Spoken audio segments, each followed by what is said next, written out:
start talking? Welcome in to the broadcast presented by Varsity Sports Nation for tonight's contest between the Sanford River Rats and the Winter Park Diamond Dogs. The Sanford River Rats come into this one on quite the hot streak, winners of their last 15 straight. They just broke the Florida League record back on Saturday night.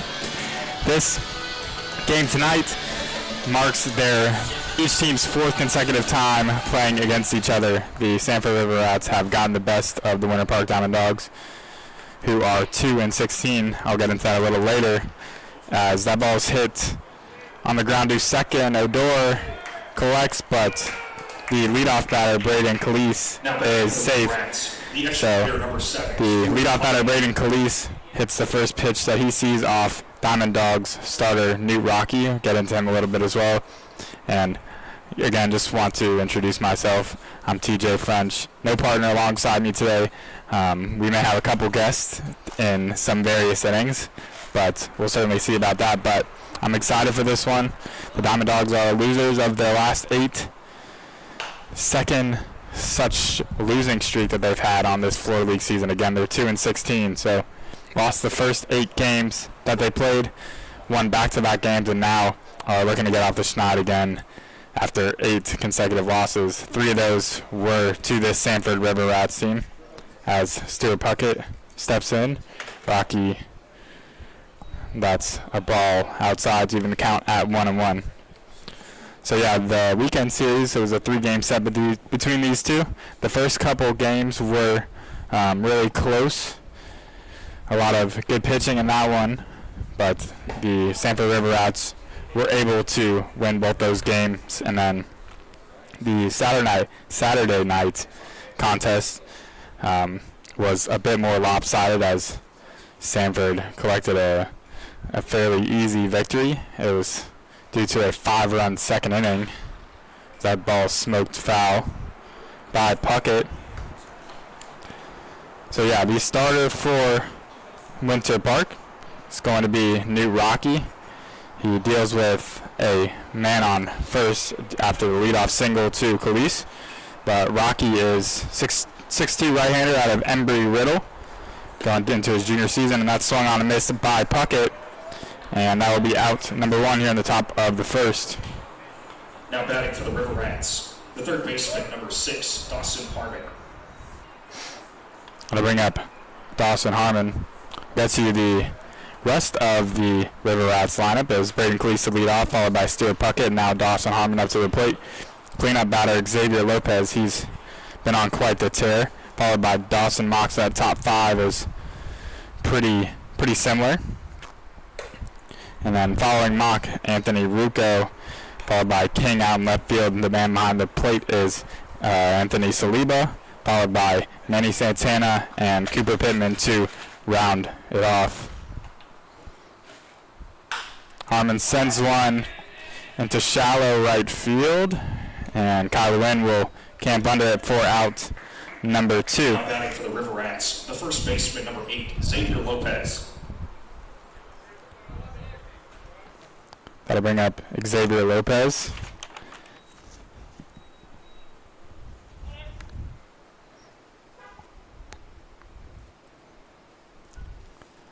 The starter for Winter Park, Newt Rocky, making his 4th start. Runner takes off and will be in there. So stolen base for Braden Calise, and the River Rats have a runner in scoring position in the top of first.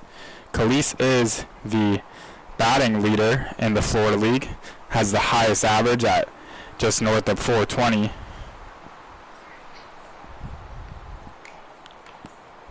If Rocky can get out of this. 1-1 here to Lopez. Just reading off the stats for Rocky. Got his 4th game started, pitched in a little over 13 innings. Has 7 strikeouts go along with 7 walks. The real problem, some stat for Winter Park's pitching, has been the walks. It was especially hurtful in their last contest, which the Sanford River Rats just took complete advantage of. I believe they had 6 walks in the second inning alone, allowing for 5 runners to come along to score. They scored their first couple of runs to the River Rats before even recording a hit, as Lopez is ahead in the count here, 3-1. Rocky delivers and inside for ball number 4. Now batting for the River Rats, the center fielder number 3, Dawson Mock. So yeah, starting pitching has certainly been the leading factor in this eight consecutive losses for Winter Park. Just kind of been unable to find some consistency to their starters. See what Rocky can give them today. Is averaging a little over 4 innings an appearance, so certainly like to get that many out of him today. That brings up Dawson Mock, hitting .302 on the season. 27 walks. Wow, that's quite the number. 27 walks in just 18 games. It's well over a walk per game. But after the last contest between these two, that actually marks the halfway point in the Florida League season. So both teams have played 18 games. I believe every team in the league has played 18 games, and there's now 18 to go. So for the Diamond Dogs, if they want to make the playoffs, which the top 5 do, the 4 and 5 teams face off in a 1-game wild card. The top 3 are allotted a kind of bye into the knockout round, you could say. But the Diamond Dogs are pretty far behind in the standings. 2-2 here to Mock, and Rocky in a little bit of trouble here in the first inning. Runners on first and third with 2 down. So 2-16 are the Diamond Dogs. As Mock sends one away foul.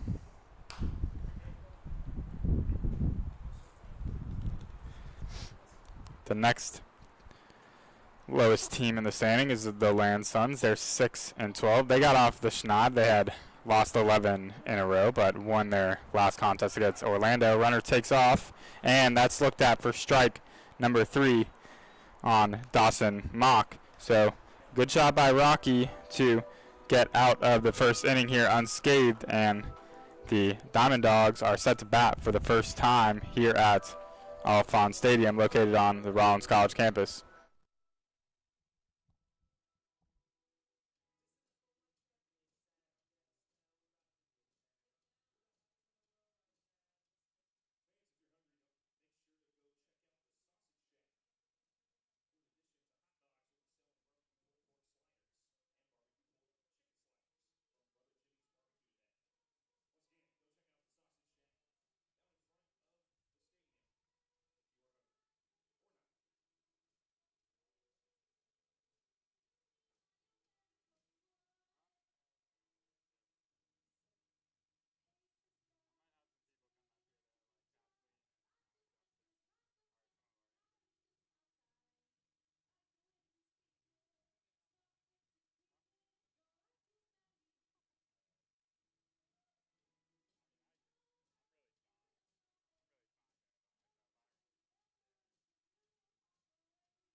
Welcome back into the broadcast center, brought to you by Varsity Sports Nation. The Diamond Dogs are set to the bat for the first time. Due up in the inning is going to be the leadoff batter, Roberto Odor, followed by Gabe Young out at first. Luis Rivero is out and left. And then cleaning things up is Michael Graziano. Extra hitter today, Joel Collado batting 5th. Batting 6th, Alex Espiat after having the day off on Saturday. And 7 through 10 is as followed: Kyle Lewin, followed by the catcher Alejandro Simo. Canyon Marswood's over at 3rd. Lee Anthony Santiago, another extra hitter. The Diamond Dogs are coached by Head coach Jim Newland assisted Mike Bayo and Brandon Burgess as Roberto Odor swings through the first one he sees, and starting pitcher is Rylan Bosenhard, excuse me. The Diamond Dogs did see Bosenhard early in the season. It was June 8th, and Bosenhard had really solid outing. Struck out 7 Diamond Dogs hitters in just 3 2/3. But good to see Jim Newland back. He was serving a 2-game suspension, but is back here today. Odor sends a high fly ball out to left. Left fielder will camp under it. That is Cameron King for out number 1. Number 39, Gabe Young. That'll bring up Gabe Young. Gabe Young recently recommitted to the University of West Georgia after previously playing at Jacksonville State. He's been a bright spot, at least for the Diamond Dogs offense. Looks at a first pitch away for ball number 1. Gabe Young leading this Diamond Dogs roster in average. 13th game played. This is rocking a 389 average, 14 hits over 36 at-bats, handful of RBIs. The biggest thing about Young is he does not strike out a whole lot, as he looks at another ball to run the count 2-3-0. A little bit about Bosenhard. He's out of Missouri State from Seminole, Florida, 5'11" sophomore. 3-0 to Young is poured in for a strike. So yeah, getting to watch Young play on the daily has been a welcome sign, especially for me up here in the booth. He puts the ball in play a lot, hits it hard when he does, and works a 1-out walk here for the Diamond Dogs' first base runner. The left fielder, number 13. Something they did not have much of in the last contest. It was the left-hander for Sanford, Trey Clinton, that really shut down the Diamond Dogs offense. After Clinton got out of a first and third kind of jam in the first inning, he settled down really nicely. The Diamond Dogs did not see a runner in scoring position until the 7th, when they scored a couple of runs. And by that time, the game was semi out of hand. So Luis Rivera steps in here. Rivera out of St. Leo, one of a handful of St. Leo University ball players. And Rivera has been another one of the Diamond Dogs' better hitter, hitting a flat 300. 15 hits to go along with 9 runs scored, as he fouls that one off himself. And being that the Florida League is halfway through, you can kind of get a better feel of some of these players and their stats. Kind of the body of work continues to increase over each game played, more and more at-bats. 1-2 is hit on the ground to second. Second baseman bobbles, recovers, and not in time to complete the double play, but they will get out number 2 at second base, and Rivero is aboard via fielder's choice. And that will bring up Michael Graziano out of Mercer. Graziano, like Gabe Young, is second in this team in average, hitting .368. 3 doubles. Go along with 14 hits. He swings at the first one and fouls it back. So yeah, being that I've seen Bosenhard work, kind of know a little bit about his stuff. He's a powerful right-hander. He's going to come right at you with a heavy fastball and then mix in a good breaking pitch as well. 0-1 here to Graziano. Getting 2 down in the inning. It's Luis Rivera over there at first. Bosenhard looks over for a second time.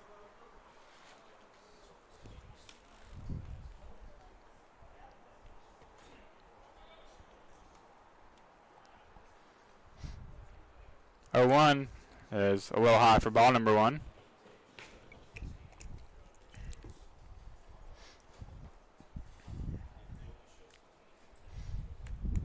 So if you were with us over the weekend, it was Christian Bussier was alongside me. He's not here today, so TJ French here taking over the, I guess, both the play-by-play and color commentary duties. As Bozenard flips in, look like a curveball for strike number 2. So 1-2 here to Graziano here in the bottom of the first. Bozenard delivers. And downstairs for ball number 2 to even up the count to Graziano. Again, Graziano out of Mercer. Had previously attended Georgia Tech. And Luis Rivera is going to get nabbed at first. So good pickoff move by Bozenard, who caught Luis Rivera leaning, and that will do things for the Diamond Dogs here in the bottom half of the first. Top of the second upcoming here at Alphon Stadium, located on the Rollins College campus, still scoreless.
Welcome back, top of the second here at Alphon Stadium.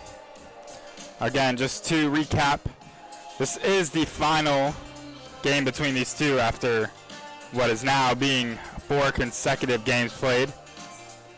The first 3 all went in Sanford's favor. Again, they are the Florida League record holders at this moment, looking to extend their record of consecutive wins to 16. The first game was Thursday, which saw the Sanford River Rats have an impressive comeback. They were down 5-1, ended up winning that game 5-7. That was at historical Sanford Memorial. The second game was a really close one, 4-3, where Sanford picked up 12 hits on the day. All singles. There were 16 singles in that game, not one single extra base hit. And that saw Sanford come out on top 4-3. And then Saturday's contest was 9-2, also in favor of the Sanford River Rats. Again, they got up early, 6-0, and did not look back there. The Sanford team just so disciplined in their approach. They, as I was talking with Christian following that game, they do all the fundamental things right. As that ball's grounded right back to Rocky from Rucco, and that will be out number 1. So good job by New Rocky fielding his position there. And bring up the left fielder, Cameron King, steps in for the first time today.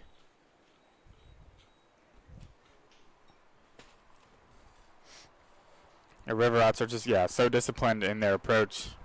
They do little things right. They're able to steal bases, really make the pitchers work, and get the very timely hit when needed.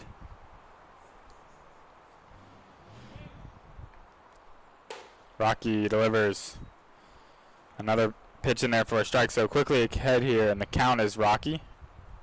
Got a couple of strikeouts in that first inning. Got out of a first and third little bit of a jam.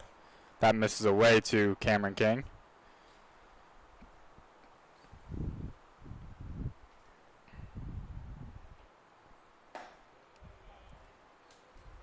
Checks over to the field umpire, who says he did not go. King hitting .232, 13 hits, 10 RBIs. and 8 walks. 2-2 is swung on in foul territory. First baseman Gabe Young has room for out number 2. Now batting for the River Rats, the catcher number 5, Anthony Saliba. Bring up Anthony Saliba, the catcher. Actually Saliba catched in Saturday's game, but due to the day off is back in there. We had seen Sanford kind of alternate between catchers over the first 3 games. But when you've won 15 straight games, it's pretty easy to not really switch anything up because things are going right as is. 0-1 to Saliba. It's downstairs for ball number 2.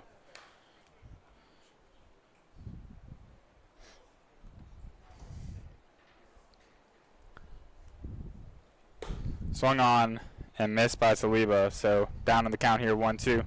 Good job by Rocky working ahead of the Sanford River Rat batters. Did have a walk in the first inning, but walks are certainly something that this Winter Park team wants to limit, just issuing way too many walks as a pitching staff. Can get those official numbers to you in just a moment. 2-2 is swung on in right field. It will dump in for a base hit. So 2-out single by Saliba Now batting for the River will Rats, prolong this inning. number 12, Manny Santana.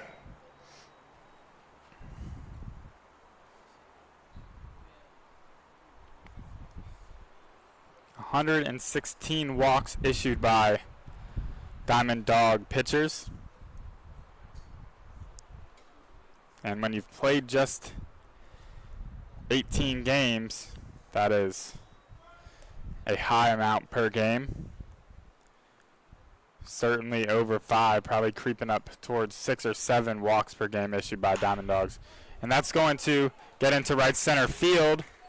Saliba will advance to third and will be held there. But back-to-back singles, that was Manny Santana. Now batting for the River Rats, the extra hitter number Back-to-back 27. singles for the River Rats here with 2 outs. And that brings up the extra hitter, Cooper Pittman.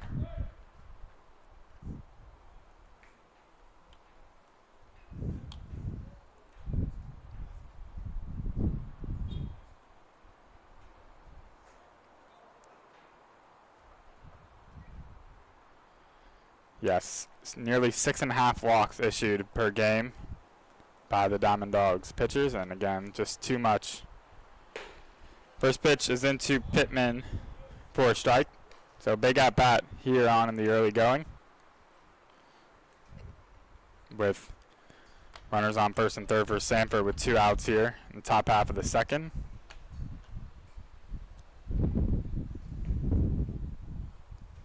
As Pittman seems to have an issue with his batting glove, so we'll readjust.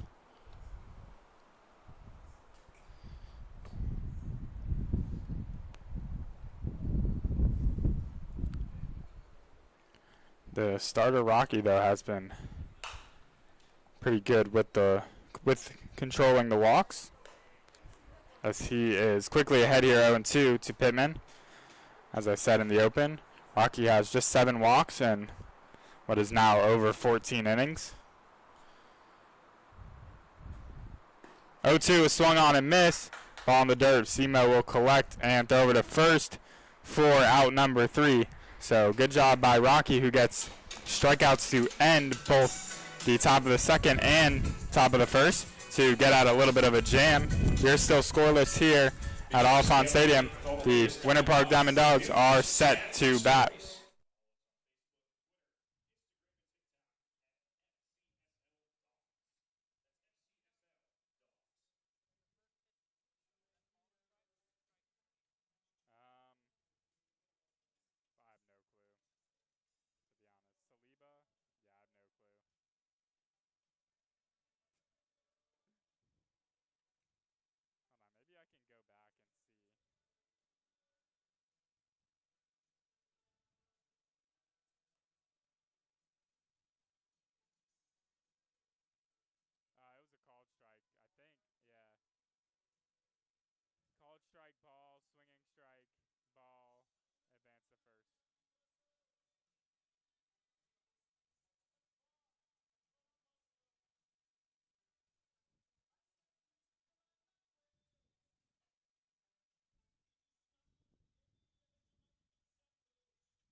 bottom of the second inning here. The cleanup batter, Michael Graziano, set to lead off here. He gets a fresh start at a new at-bat, as he was still up in the bottom of the first when Luis Rivero got picked off at first to end the inning. So Graziano will now be the leadoff hitter instead of batting with a man on first and 2 outs. He was in a 2-2 count, but we'll get a fresh new start here. See what he can do after seeing Bosenhard for a handful of pitches in that first at-bat.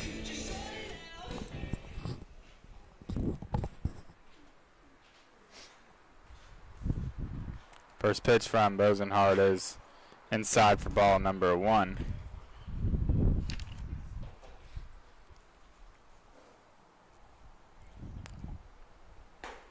That second pitch catches the inside part of the plate for strike number 1. It's a count 2, 1-1.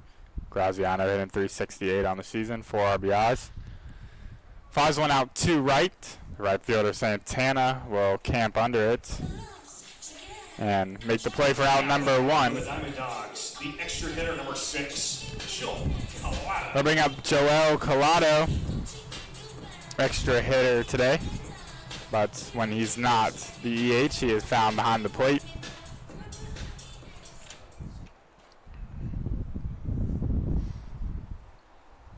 First pitch he sees is in for a strike.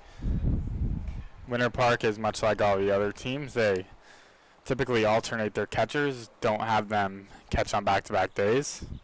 0-1 is clips the top part of the zone, and Collado is quickly down here in the count. 0-2.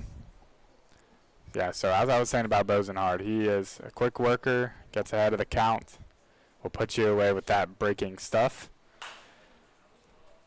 0-2 is fouled away.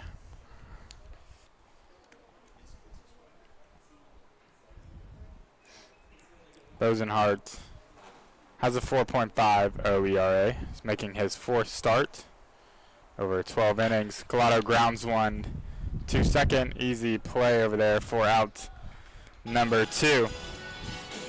Now batting for the Diamond Dogs, the shortstop. So Bosenhard has 12 innings pitched under his belt, 21 strikeouts. So he is quite the strikeout artist to just 3 walks. It's a really good 7-to-1 strikeout to walk ratio.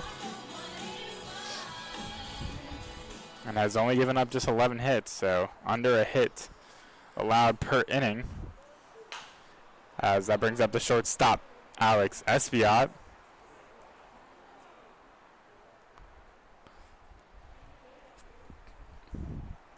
Espiat has turned things around after a kind of slow start over the first week. He ropes one out to left, but the left fielder is there.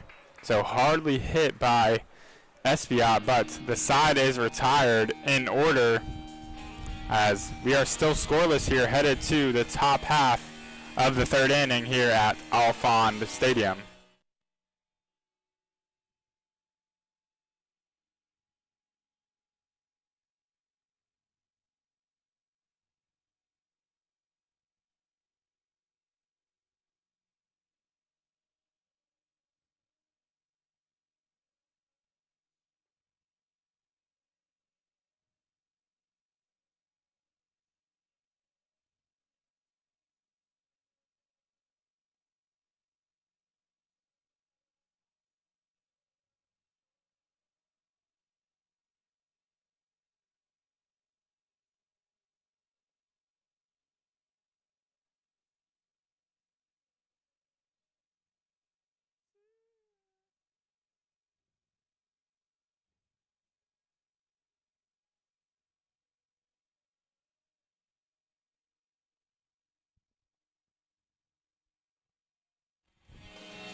Leading off for the River Rats here at the top of the 3rd. Top of the 3rd inning here. River Rats set to bat. It's going to be the leadoff batter, Braden Calise, who had an infield single his first at bat. Again, Calise leading the Florida League in average. Again, hitting .423, 22 hits in his first 52 at-bats. Only 3 extra base hits. It has 7 RBIs and 13 runs scored.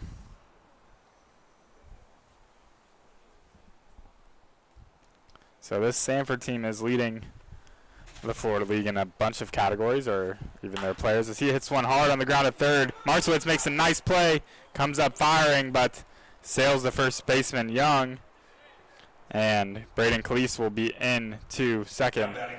Curious to see how this will be ruled, but Canyon Marszewitz made a nice play on the backhand as that ball looked like it was headed towards left field, but it's got up to throw and it's delivered just off target, and Calise will be in at second base.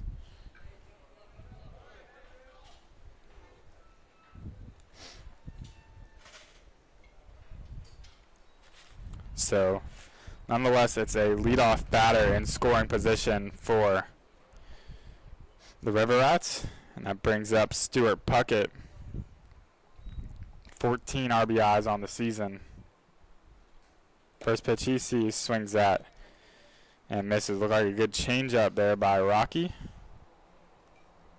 Puckett hitting .333, and even 22 for 66. Has 5 extra base hits.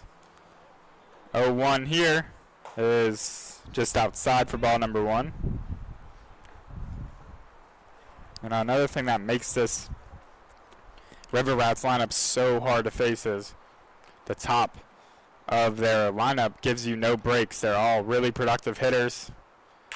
That ball's hit on the ground to second. Roberto Odor ranges over and makes the play for out number 1, but Braden Calise advances to third. And the River Rats have another good scoring chance. So ruled an error to Marszewitz on that throw. That brings up Dawson Harmon. Has a couple of home runs on this season, 16 RBIs. Has pretty much been in that 3-hole slot, well, every game that I've been able to watch.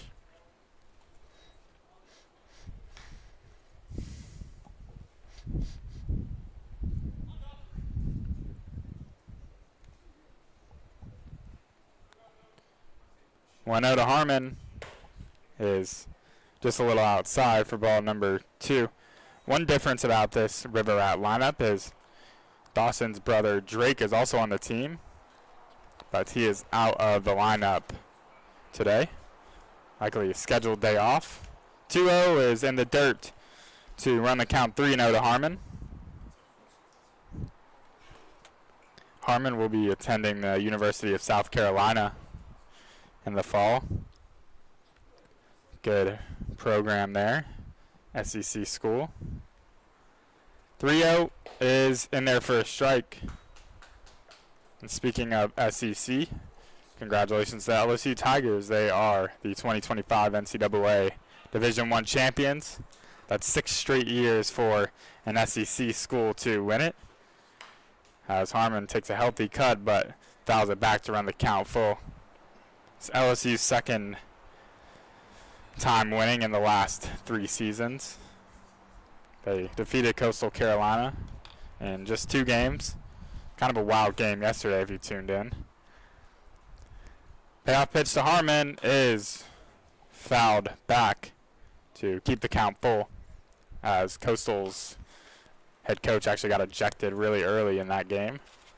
Kind of a wild call, wild sequence, and that type of stuff just really sets the tone for a game, especially in baseball. Have your head coach thrown out so early on. Payoff pitch again to Rocky is outside for ball number 4, so Harmon will reach base. Now batting for the River Rats. That brings up Xavier Lopez, who's another RBI man for the River Rats. Had a bases clearing double a few games ago against this Winter Park Diamond Dog team. But another champion was also crowned over the weekend. The Oklahoma City Thunder won the NBA Finals, and what was a pretty exciting Game 7. First pitch is delivered in for a strike to Lopez.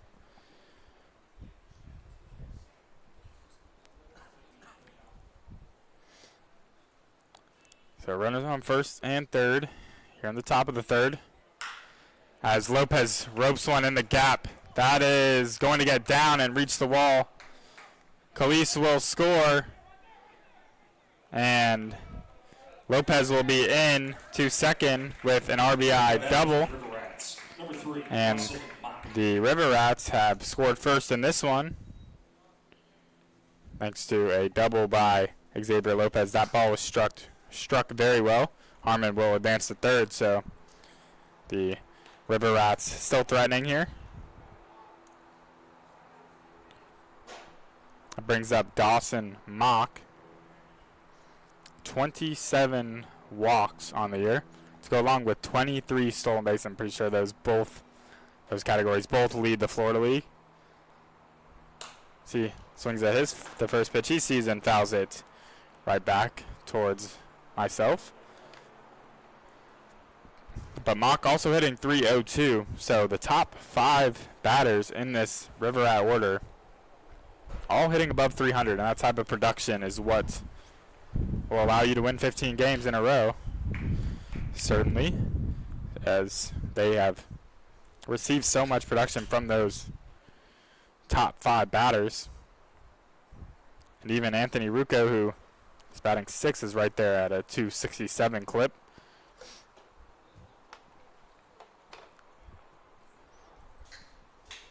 Makes it pretty easy for head coach Jesse Litch, former Toronto Blue Jay, to put together a lineup card each and every day, knowing that the top 5 is likely going to be the same and they're likely going to produce on a daily basis. 0-2 here is outside for ball number 1. Good job there by Simo to collect that one as it was fired away by Rocky.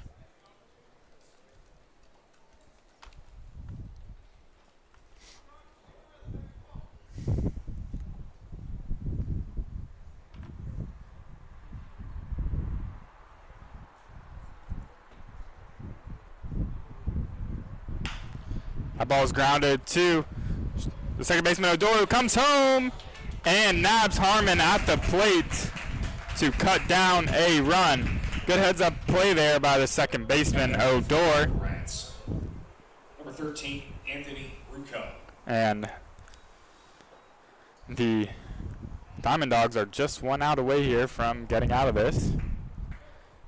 Ball wasn't hit super hard, but Odor made a smart play and fired a strong throw over to first. That will advance Lopez, though, to third, and Mock will be on first with 23 stolen bases. I can imagine he'll be running. Takes a huge jump, and that ball is going to be hit out to right center. It's going to find some green grass, and 2 runners will come around to score.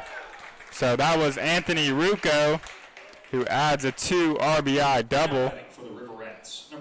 And the Sanford River Rats now lead 3-0. So Mock was running on the pitch, and with his speed and there being 2 outs in the inning, he was able to score fairly easily. And the River Rats have a 3-run top of the third. And that brings up Cameron King, who flied out to first his first time up, which was just last inning. 5 hits now for the River Rats. That right there was really just a good piece of hitting by Rucco. Sent the ball the other way. And it was able to find there was some grass out in right center. Lewin and Graziano were converging on it. It's in there for a strike, so 1-1 here to Cameron King.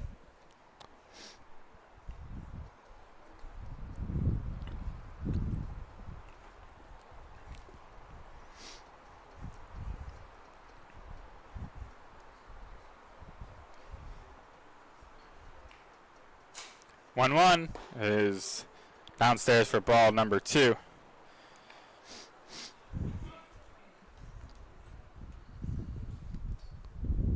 This has been another troubling spot for the Diamond Dogs, is giving up too many crooked numbers, big innings,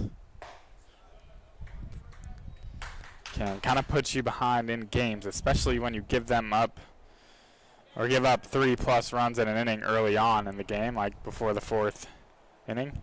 First baseman Gabe Young will have a chat with Rocky.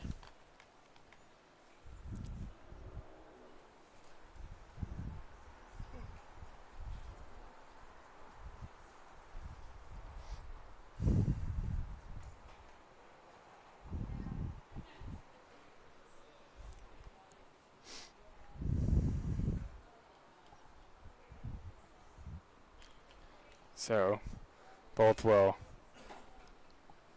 return to their positions as Rocky looks in at a 3-1 to Cameron King, and that's going to dribble foul to run the count full. So 3-2 here to Cameron King.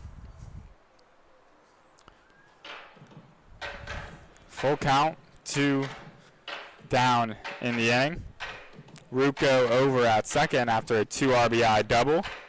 Scored both Lopez and Mock. Pretty big spot on the early going for this Winter Park team.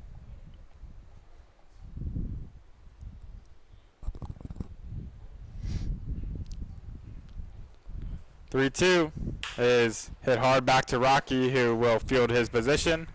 And underhand toss over to first to retire the side. However, the River Rats do some damage. They pick up 3 runs, 2 RBI double it was for Anthony Ruocco, and an RBI double by Xavier Lopez sees them on top 3-0 heading into the bottom half of the 3rd.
The right fielder, number 28, will wait. Bottom half of the 3rd inning here at Alphon Stadium. Sanford leads 3-0. Leadoff batter for Winter Park will be Kai Lewin. Lewin has 4 hits on this Florida League season, which is now officially halfway through. Both teams playing their 19th game. Season is 36 games. Lewin looks at a first pitch for a strike. It is still Rylan Bosenhart out on the hill.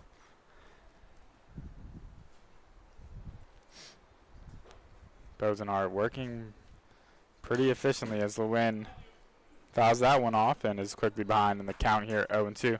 Lewin just graduated high school back last month, back in May. Plans to attend Florida Atlantic.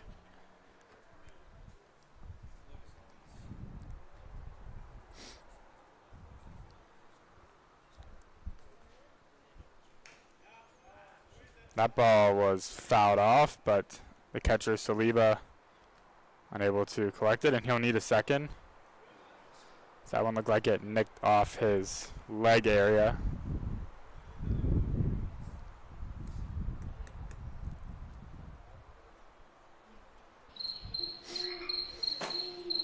So Bosenhart came into this game with 21 strikeouts.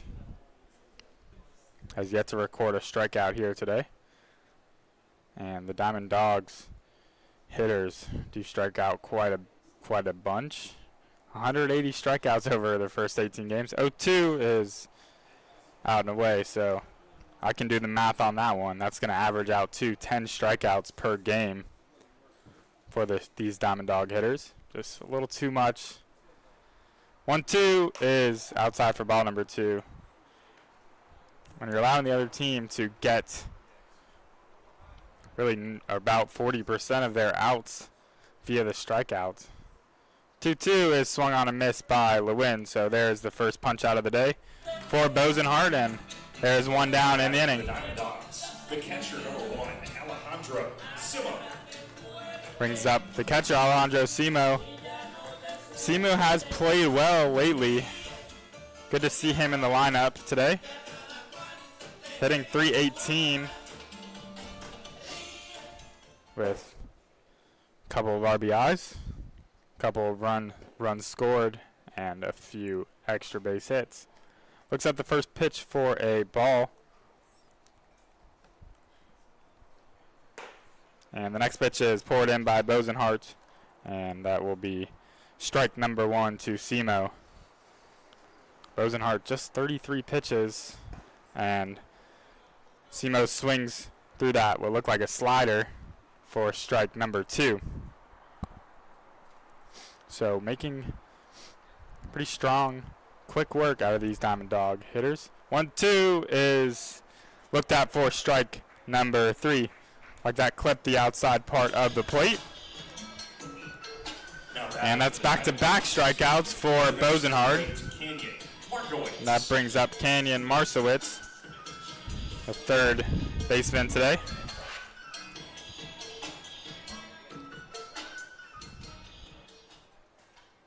Marszewicz out of Florida Southern looks at a first pitch for a strike, and Bosenhart, excuse me, really starting to kind of dial in here, throwing a large amount of strikes. 0-1 is grounded too short.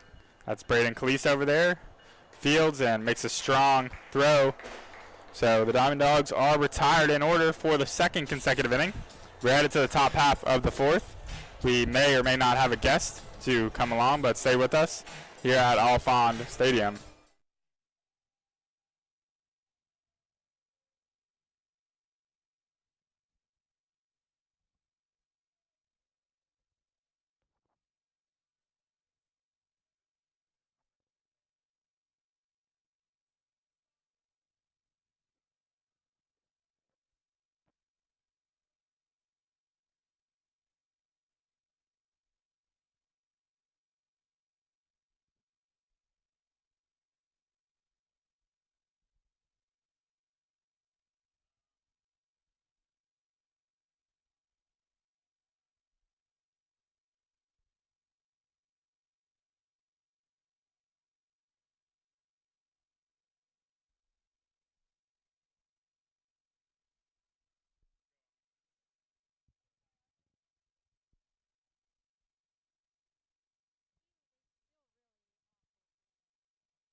Triple steal. Welcome back to the Broadcast Center, presented by Varsity Sports Nation. Top of the 4th inning here, Sanford leads 3-0. We have a special guest, Kathleen Moore, the Winter Park social media intern. She is usually down in the dugout, but we decided since it's a solo broadcast for me, she will make a special guest appearance. Thank you for coming up here, Kathleen. Yeah, thanks for having me.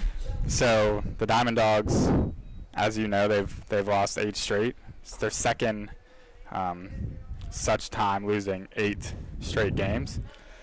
Oh, so yeah, I mean, you could say things have been a little rough to start, but that's okay. There's still half the season left, and certainly we would likely need a turnaround here. But that's going to be a leadoff single by Anthony Saliba, the catcher. Now batting for the River Rats. So you're usually down in the dugout. You know, I'm always up here. Just what have like the vibes been like? Pretty good. I mean, sometimes. Honestly, the guys are always in high spirits. Like, they're always having a good time. They're joking around with each other. They love making content. But, you know, definitely it gets to a point in some of these games where we have big deficits that the morale really struggles. And honestly, I think that that's when they end up playing the worst. When the morale is down, I think they play much better when they're having a good time. So I think if they just stop looking at the scoreboard so much, I think they would really enjoy themselves a lot better. And who knows, maybe it might change a couple of outcomes. Yeah, there's certainly been a couple sour losses that we've had. As you and I both know. Oh, yeah. But that's just baseball. Like, half of it is how you recover. That's grounded on to third by Marcewicz. And not in time to first, but they will get the lead off out. And Anthony Saliba for out number 1. Be a fielder's choice for Manny Santana. No, but it's good to hear that the vibes are still high. And even before the games, you know, I enjoy certainly talking with the players each, you know, day in, day out. For some of them, it's not always really about winning and losing. This Florida League is just a great opportunity for players to kind of get reps. Is that you kind of see the same 100%, especially with the pitching staff. You know, it's a great opportunity for them to keep their arms loose during off season. And obviously these guys, you know, they need to take care of themselves, prioritize their health first, because obviously they have their school seasons, you know, in the spring, so they don't want to do anything to compromise that. But it's a great opportunity for them to get reps in. I like to call it professional development for basically everyone involved in the Florida League. So it's a great opportunity for everyone. Yeah, the sour spot though, and we're kind of seeing a little bit here in this game, is as Rocky delivers to Pittman. That's in there for a strike.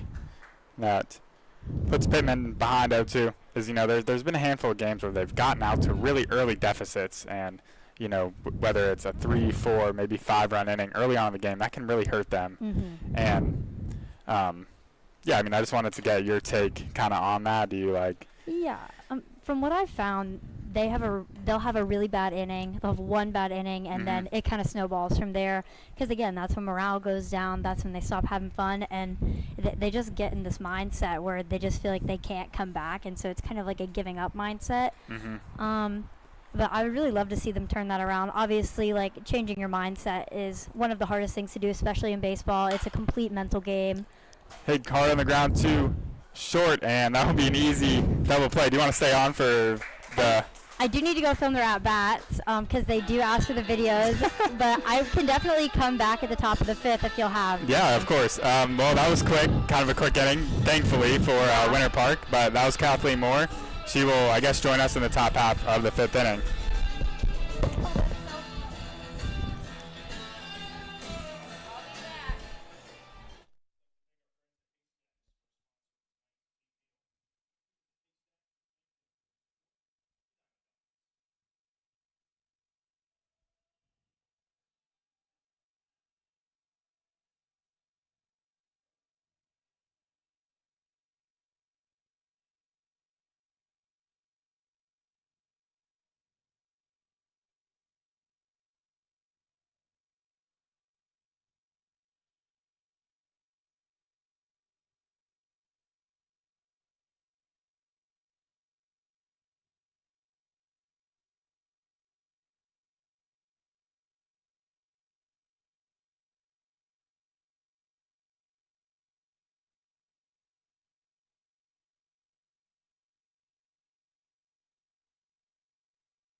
Bottom half of the 4th inning here at Off Pond Stadium. Again, TJ French here serving as the play-by-play man. As I attend all the Winter Park Diamond Dogs game, usually here at Off Pond Stadium, I do the primary play-by-play. Today I'm kind of in both roles, as it's just me up here in the booth, but leading off for Winter Park Diamond Dogs is going to be Lee Anthony Santiago. And Rosenhart's still out there for his 4th inning of work. Through 3 innings, he has faced the minimum. And the Diamond Dogs are still searching for their first hit, as Lee Anthony Santiago is quickly behind in the count here, 0-2. So as I was talking about how Rosenhard had 21 strikeouts, and now he has 2 already and on the verge of a potential third, as Anthony Santiago is down in the count 1-2. And he pokes one on the ground too short. Khalees fires a strong throw over to first for out number 1. That will bring up the leadoff batter, Roberto Odor. He flied out to left, left, excuse me. His first at bat. Sun's starting to creep down a little bit, but it is still beaming here in Florida, or here in Winter Park, I should say. It's always beaming in Florida. As Odor swings at the first pitch as he sees and dumps one into right for a base hit. Now batting for the Diamond Dogs. The Diamond Dogs' first hit of the night goes to Roberto Odor, the leadoff batter. Odor has 15 stolen bases on the season, has been caught only once, so curious to see if he'll have the green light here and be sent in motion, as that brings up Gabe Young, who walked the first time he was up to bat against Rosenhard. 0-1 is skipped, and that will allow for Odor to trot on to second base.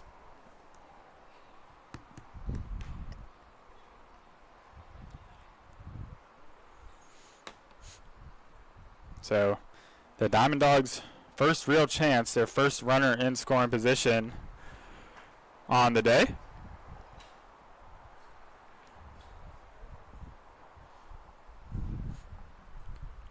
The 1-0 Young is in there for a strike.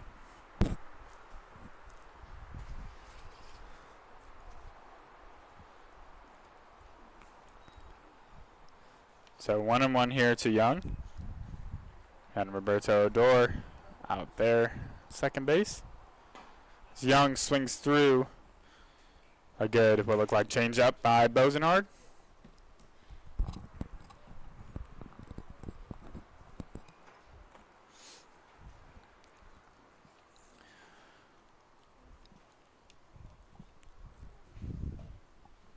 One, two here to Young. Rosenhard looks in and swung on and missed by Young. It looked like another changeup there on the outside that kept Gabe Young off balance, and there's now 2 down in the inning with Luis Rivero coming up.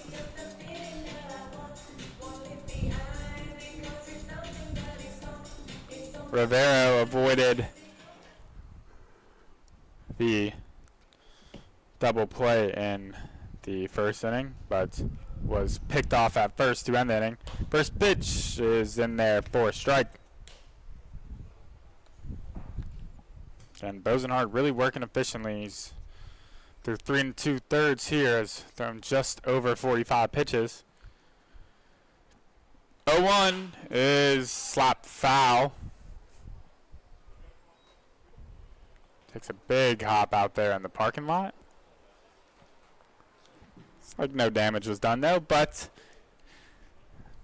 the damage being done is to Luis Rivera, who is down 0-2 here in the count. As Rosenhard takes a step off to catch his breath.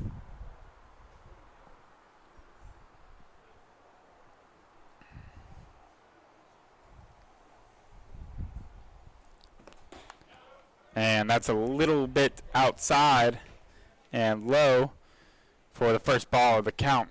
But Luis Rivera still down to his final strike here.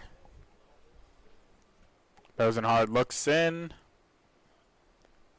and swung on and missed by Rivero. So Rosenhard gets 2 back-to-back strikeouts with Odor stranded out there at second.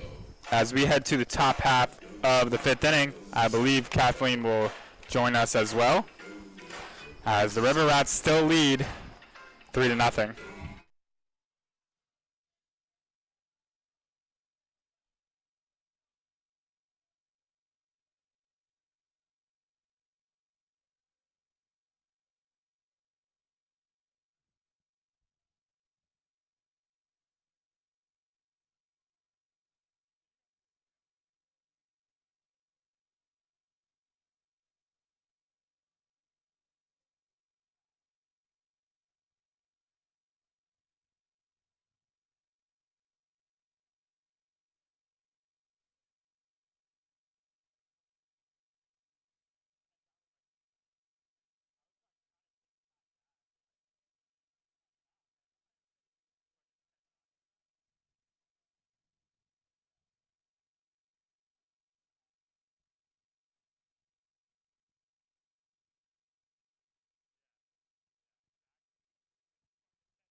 Leading off for the River Rats. Top of the 5th inning here. River Rats sets a bat, starting with the top of the order. It'll be Braden Cleese. Kathleen is back with us for this top half of the 5th. So a lot of this Diamond Dog season, Kathleen, has been kind of what we just witnessed. They were able to get a 1-out single. Roberto Odor is able to advance to second, but then back-to-back strikeouts kind of kills what could have been a rally or what could have been their first run. So that is has been one of the Achilles' heels, along with many walks on the pitching side. Just if I were to ask you, kind of what does it kind of boil down to with this Winter Park team?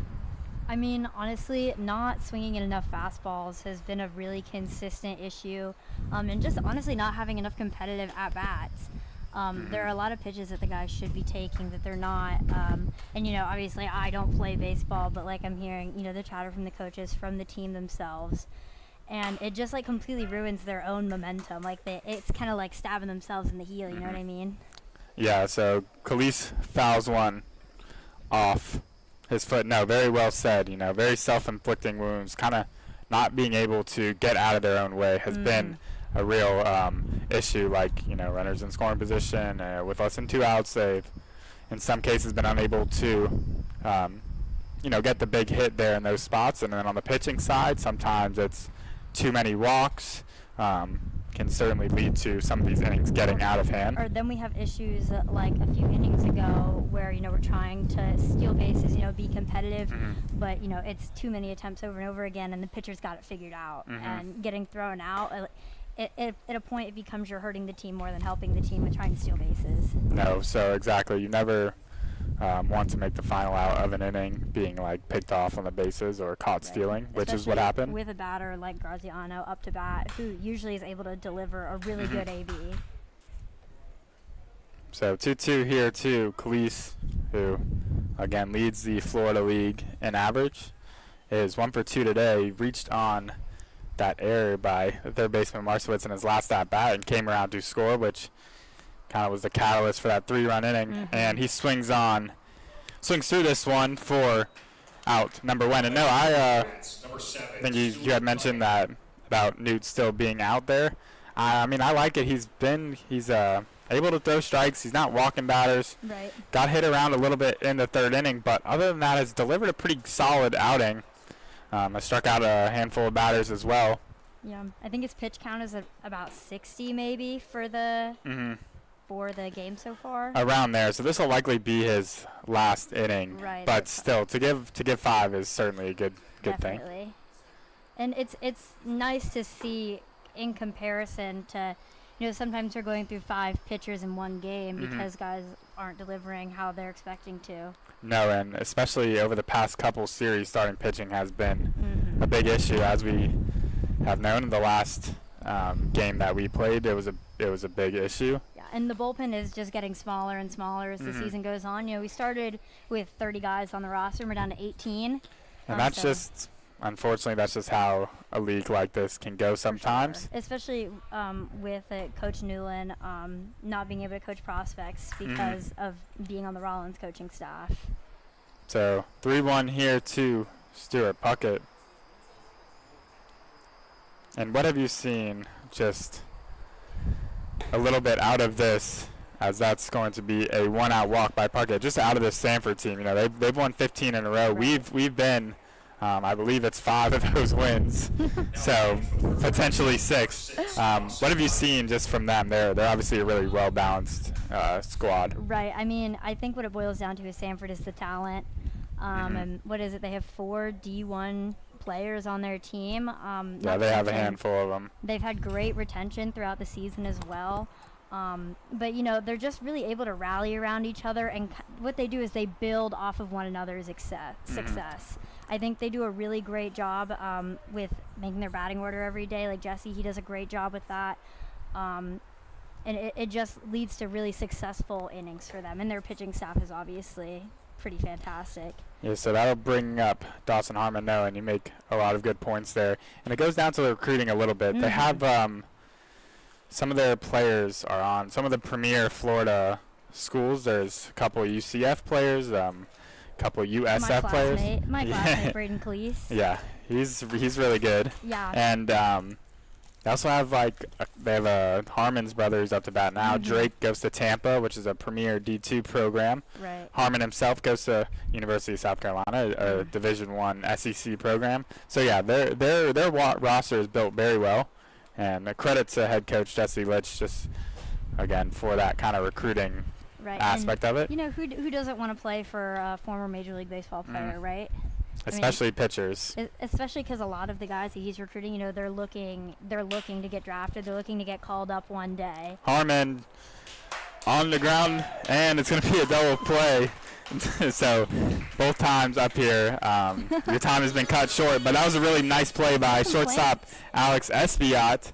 And I'll let you resume your duties. But thank you for coming up here and chit-chatting with me. This is so fun. As we will head to the bottom half of the 5th, as the River Rats still lead 3-0.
Bottom half of the 5th inning here at Alphonse Stadium, located on Rollins College campus. Winter Park set to bat for the 5th time today. For the Diamond Dogs here at the bottom of the 5th, number 21. It will be Michael Graziano to lead off this inning. Rylan Bosenhart's still out on the mound. The starter for Winter Park, Newt Rocky, his day is likely done. It was a pretty good one for Newt. I'll get you that final line once he is officially out of the game. As that ball skipped in the dirt for first pitch ball to Graziano, who flied out to right his first at bat. So Diamond Dogs trail here, bottom of the 5th. As that's upstairs for ball number 2. Rosenhart has kind of settled in really nicely here. He's given up just 1 hit, struck out 4. 2-0 is hit high on the infield. It's a matter of who will collect it. It'll be the shortstop, Braden Calise, for out number 1. That brings up the extra hitter, Joel Collado. Collado, one of the Diamond Dogs hitters with a home run on the year. They have just 4 total as a team. It's been 4 different individuals. First pitch is upstairs for ball number 1.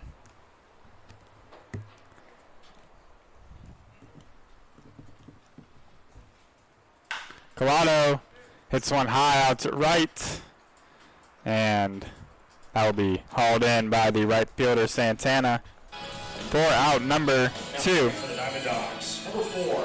So 2 quick outs here for Bosenhart, and really that's just kind of a microcosm of the game of baseball. You know, you throw strikes and you throw efficient strikes.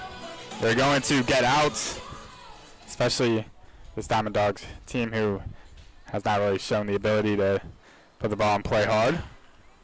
But that brings up Alex Espiat, who I'd be remiss not to bring up. He's been the front hand of a couple double plays turned for his starter, Newt Rocky. That play to end last inning was quite the dandy. Right to him, flipped it over to second base, and it was a tailor-made 6-4-3 double play to get the Diamond Dogs out of that inning. But now they die here in the bottom of the 5th. Just 1 hit to their name as Espiat swings through that one. He will be down in the count 1-2.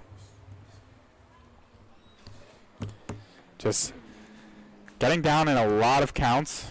Bosenhart coming up on 60 pitches now, so throwing the ball really effectively.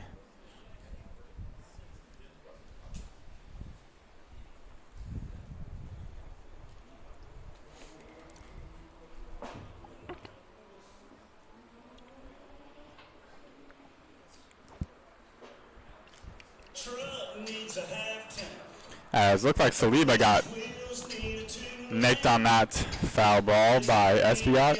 It's been a couple times now, so Saliba really getting beat up back there.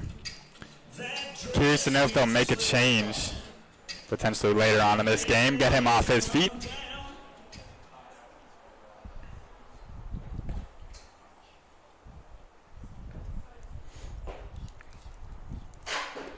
And Espiat goes down swinging, so the Diamond Dogs are retired in order in the bottom half of the fifth.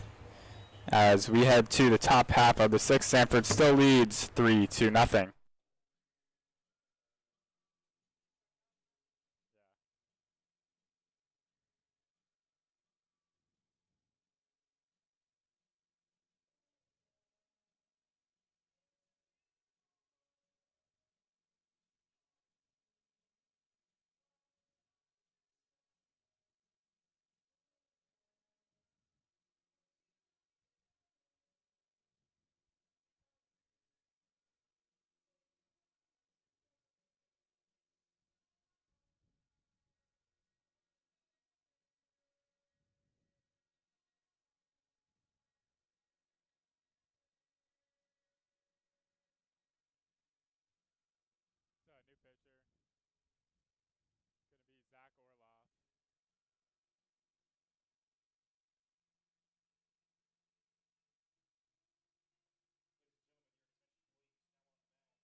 It's going to be Zach Orloff. Top half of the sixth inning here at Alphonse Stadium. Sanford River Rats lead 3-0. It's going to be a new pitcher for the Diamond Dogs. Okay, more to him in just a second.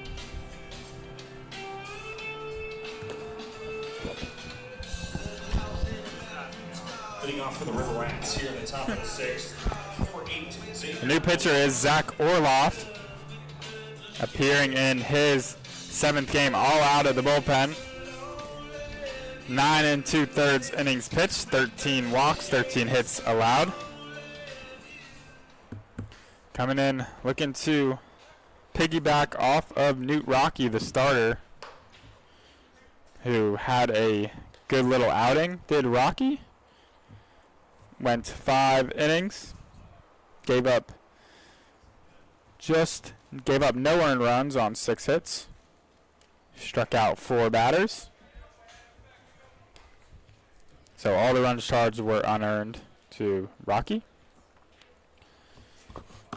And that will bring up the leadoff batter for this inning. Xavier Lopez had an RBI double his last trip to the plate.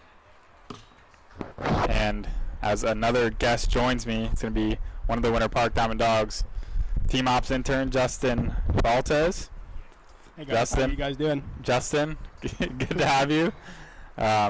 Just to chop it up a little bit about this ball game, and just kind of what we both seen out of the Diamond Dogs as Xavier Lopez drops one into right for extra bases. Going to be a leadoff double for Xavier Lopez, who is having a nice day, 2 for 2 with a couple of extra base hits. Justin, just tell us a little bit just about what you've seen out of this Diamond Dogs team for the games that you've been in attendance for. I mean, there's been a lot of close games. Obviously, I mean, lot of heartbreakers, a lot of blowouts. Obviously, you know, it's not very fun to see, but I think this team's got a lot of heart, a lot of fight to them. I think we'll get hot at the right time, hopefully. Yeah. So the only problem is Justin, as beautiful bunt is dropped down there by Dawson Mock, who is thrown out at first. A good throw there by Simo, the catcher, but for out number 1. But that will allow Xavier Lopez to trot over to third. Now you bring up some good points. Seems like there's been a lot of heart shown by this team. They certainly have had a couple of sour losses, a couple of blowouts, as you said, and I certainly hope they get right at the right time. However, time is sort of running out. You know, we're halfway through the season, and we're 4 games out of playoff position. As that ball is going to be roped into left. Good sliding play by Luis Rivero. And that will allow for Lopez to come around to score. So sacrifice fly for Anthony Rucco gives Sanford their 4th run of the game, but that'll be out number 2. You like that play, huh? That was a great play out there. I mean, got to give him more credit out there. It was play to make with the sun. It was a good play, yes. I'm not sure that the sun was really a factor on that one, Justin, but nonetheless a good sliding play. And next ball is going to be hit to the shortstop, Espiat, who makes a good catch running to his back, and that will do it. However, the Sanford River Rats do add another run on Xavier Lopez's leadoff double, and then a sacrifice fly by Anthony Rucco. Diamond Dogs set to bat in the bottom half of the 6th, and still looking for their first run.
Bottom half of the 6th inning here. Diamond Dogs still looking for their first run. The leadoff batter for the Diamond Dogs is going to be Kyler Wynn. However, he will be facing a new pitcher. It's going to be lefty Trey Wheeler. Rylan Bosenhart's day is done. It was a dandy, as his 2 appearances against the Diamond Dogs have been really quite spectacular. So 5 innings pitched for Bosenhart. Struck out 5, only gave up 1 hit. And Wynn swings at the first pitch. He swings. Swing there. And is quickly behind in the count. That it is, Justin. And you know a little bit about Trey Wheeler. Yeah, he's been a really good guy at UCF. I mean, he didn't really get to throw a lot because we have really deep rotation. But his stuff's got a lot of good movement. Doesn't necessarily throw the hardest. but a lot of movement on his stuff. If he gets his control down, I feel like he'll be a good pitcher in the future. So 1-1 here to Wheeler, and that's why this playing in the Florida League is such a great opportunity, because it allows for some of the pitchers who do not get that much playing time at their university get to come here and pitch a lot. And ooh, good pitch there. Looked like a curveball that sweeped in. Yeah, almost like 2,300 RPM on that right there. Yeah. Justin Baltez up here with us. Already bringing in the advanced statistics, his first inning in. Yeah, I've seen the metrics. I'm going to calculate his metrics, his TrackMan, his bullpens. I've seen a few. I've seen his advanced metrics. 2-2 here to Lewin, who struck out his first time up. And that is just outside for ball number 3. So Justin, and by we I mean this Diamond Dogs team, we need to get a little something going here. We're down 4 runs, trying to avoid losing our 9th straight game. There's been limited opportunities, but certainly a lot of time left as Lewin grounds it to first for out number 1. I mean, there's been a lot more contact today. Not really a lot of strikeouts, a lot more contact. And honestly, I kind of like that, though, putting the ball in play, making them... Absolutely. So, 180 strikeouts for this Diamond Dogs team through their first 18 games, and that averages out to 10 a game. Rosenhart struck us out, I believe it was 5 times. So about on average. Yeah, but so long way to go. As Alejandro Simo will step up to the plate. It's been, times have been tough a couple times. Pitchers have walked too many guys. Hitters, sometimes it's too many strikeouts. But Simo will drive one into center for a 1-out single. Starting to see the rally come around. That could potentially be the start of it, a 1-out single. Simo has played really well in his last handful of bats. He has a 4-game hitting streak going. I talked to him a couple days ago. I said, hey, man, you're really swinging the bat well. He said, thank you. And I was like, you need to be in the lineup more. And here he is a couple of days later in the lineup. That brings up Canyon Marcewicz. Really hot one today here, Justin, isn't it? Yeah, it's like 90. It feels like 90. Real barn burner. So, did you get a chance to watch the NBA Finals? I did a little. I'm not really a big NBA guy, but still a good game. Yeah, so Halliburton ended up getting hurt early on in that game. Kind of switched the gear of that game. Marcewicz pulls around to bunt. Try a little back pick there from the catcher. That is Saliba behind the plate. He has been nicked up a couple times. You were kind of closer to the field when those happened. Couple cup checks. Yeah. Not looking pretty. Yeah, certainly. And as catching is a very physically demanding position. 1-1 here to Marcewicz.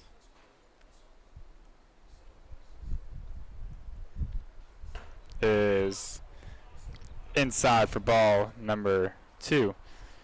So with a 1-out single, that allows for Simo to get to first. Just the second hit for this Winter Park team, but if they want to come back in this game, they're going to need some more. Ooh, another little chin music there almost. Yep, that ball is way inside to Marcewicz to give him a pretty hitters-friendly count, 3-1. And it would be nice to see some things like the opposing pitching staff work a lot of walks or issue a lot of walks, and maybe we kind of can turn things around that way, as that will be a walk for Marcewicz, and there's now runners on first and second for the number 10 batter, Lee Anthony Santiago. Lee Anthony out of Barry University. And baseball is tough, and especially facing a talented roster like Sanford. A couple guys that from your time at UCF. These are really good ball players, so not super surprising to see them just kind of absolutely tear the league up. Yeah, I want to give a special shout out to Khalees today. I mean, he's got 2 stolen bases in the first inning. That's single. 2 stolen bases. Really been tearing it up, the Dogs. Yeah, Khalees is leading the entire Florida League in average, so. I believe it. I mean, he was hitting over 300 at UCF. Just super consistent bat. Trey Wheeler delivers first pitch in or second pitch in there, excuse me, for a strike to run the count to 1-1 to the number 10 batter, Santiago. Santiago just for first 22 on the season. 1-1 here is in the dirt. How about the College World Series? Did you watch that? I did. I mean, I feel really bad for Coastal, their coach getting tossed in the first Yeah, inning. right? It's Isn't really that kind of unfortunate. crazy? Really unfortunate for the fans, even, of the team. Gave me shades of our head coach Tim Newland getting tossed right here at Alphonse Stadium. Or no, was that at Sanford. That was at Sanford, yeah. Yeah, I was there enjoying Thirsty Thursday. Yes. 2-1 is high, so 3-1 count here to Lee Anthony Santiago. Another hitter's friendly count as head coach Jesse Litch will walk back from the bullpen. I think you gotta go fastball here. 3-1 Yeah. fastball here. Presumably trying to get his bullpen warmed up quickly. 3-1 is hit on the ground to Khalees over at third. He bobbles it, and that will allow for Simo to come home and score.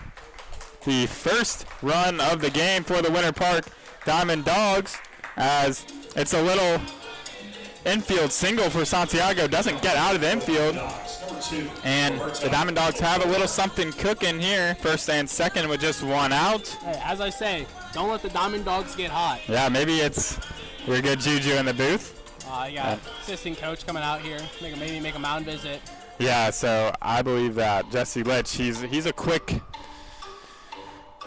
in his decision-making process, so he's not going to allow for Trey Wheeler to be in this game much longer if he's not having success. Jesse Litch, a former pro ball player himself, understands the game of baseball very well. And yeah, there's a couple guys getting loose out there for the Sanford River Rats. Looks like a righty. But yeah, so real chance for here. Their first of the day, really, as they've already added one here in the bottom of the sixth, but still trail by 3. Looks like we got a little sidearm action in the bullpen a little bit. And Christian Boussier, who is usually the River Rats comms intern, he did mention that their pitching staff does have a number of side armors or 3/4 slot guys. But for now, it'll bring up the leadoff batter, Roberto Odor, who singled his first time up for the Diamond Dogs' first hit of this game. But they've added a couple more here in the 6th. Looking to inch this one closer. First pitch from Wheeler is swung on and missed. Yeah, they're leaving a really big gap between second and first there. Absolutely, and good observation there. If Odor wants to kind of poke one that way, which I can imagine that's what he's thinking.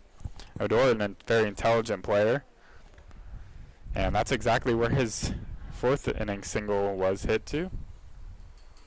0-1 is in there for strike number 2. So good job by Wheeler getting ahead of this batter.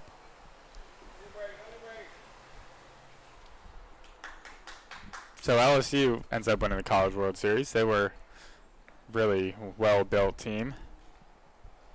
I mean, even like their D3 team, LSU Shreveport or whatever, they're really dominant too. Yeah. Odor hits one on the ground to second. Over to second for one. On to Beat it at first. first. And yes, he will beat that throw over to first. So Odor will reach via fielder's choice, and that will allow for Marszewicz to advance to third. So a good opportunity here for Gabe Young, who's 0 for 1 on the day, to potentially drive in another run.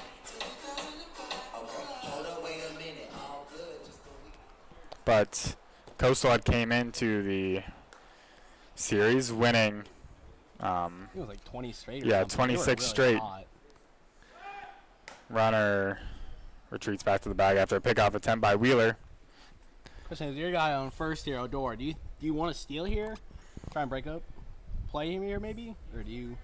I would imagine he'll probably be in motion at some point during this at bat just to get the force out, and there he goes. And he'll be in there. Down. No throw. So yeah, good observation there. Roberto Odor has been kind of the steel man for the Diamond Dogs. Has a number of stolen bases on the season, and the catcher Saliba just let him go, and they're focusing on this 2-out at bat here to Young, who looks at another pitch away for ball number 2. So Gabe Young, a really good bat-to-ball hitter, has a big opportunity here with guys on second and third, and this has been the Achilles heel for the Winter Park team. I was just talking with Kathleen about it, getting very timely hits. 2-0 to Young is flipped in for a strike. Good, looked like a curveball there to Young, and that evens up the count at 2-1. Again, runners on second and third. It's Odorat out there at second, and Marszewitz over there at third. Marszewitz walked. Anthony got a RBI single. And Gabe Young hits one on the ground to Khalees, who bobbles it. Tough play there to make.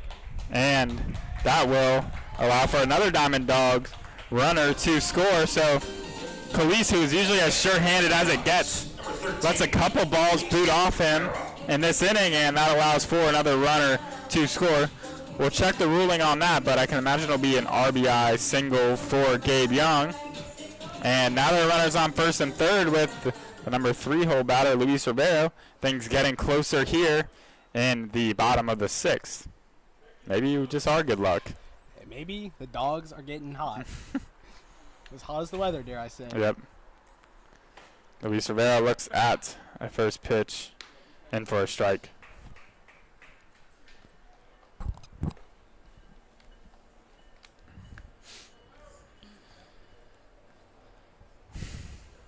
See what Rivero can do. He's 0 for 2 on the day, hitting a even 300. And that's looked at inside. So as we just saw Odor take off for second in a similar spot, I don't know if Gabe Young will do the same. He's not the speedster from what I've seen. Oh, he looks like he might. Dancing off first. And Rivero looks at a pitch low and away for ball number 2. So Wheeler struggling a little bit with his command here. Has a walk given up this inning, but also a couple of soft hits for Winter Park, just what the doctor ordered. And Rivero swings on one and fouls it down the third base line. So big at bat here. Big pitch incoming for Trey Wheeler to Luis Rivero. I feel like he's going to go to his cutter here. Has a really good cutter. Doesn't throw it very often. Okay, let's see if that holds true. 2-2 to Rivero is like maybe a 2-seamer, but it misses out away. So payoff pitch incoming to Luis Rivero. I think it was a changeup. Look at a little spin on that. Yeah, may have been a changeup as well. To it though.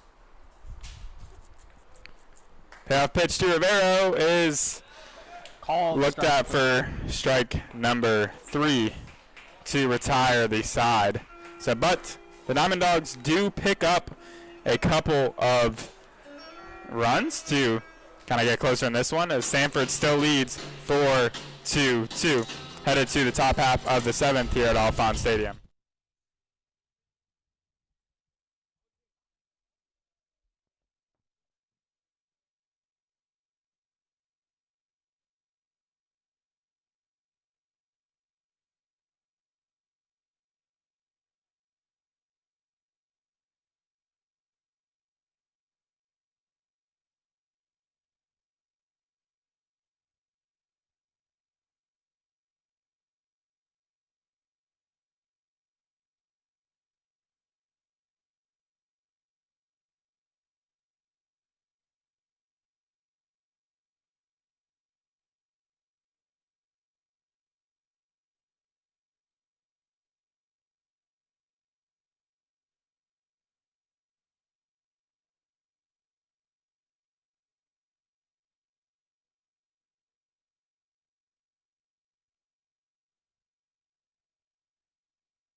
Saliba.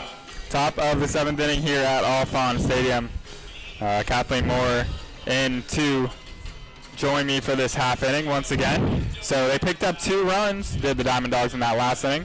A couple infield singles, allowed for a couple runners to score. So that's a welcome sight. Let's see if this pitching can kind of shut things down and keep the momentum in our favor. It'll be Orloff still out on the mound.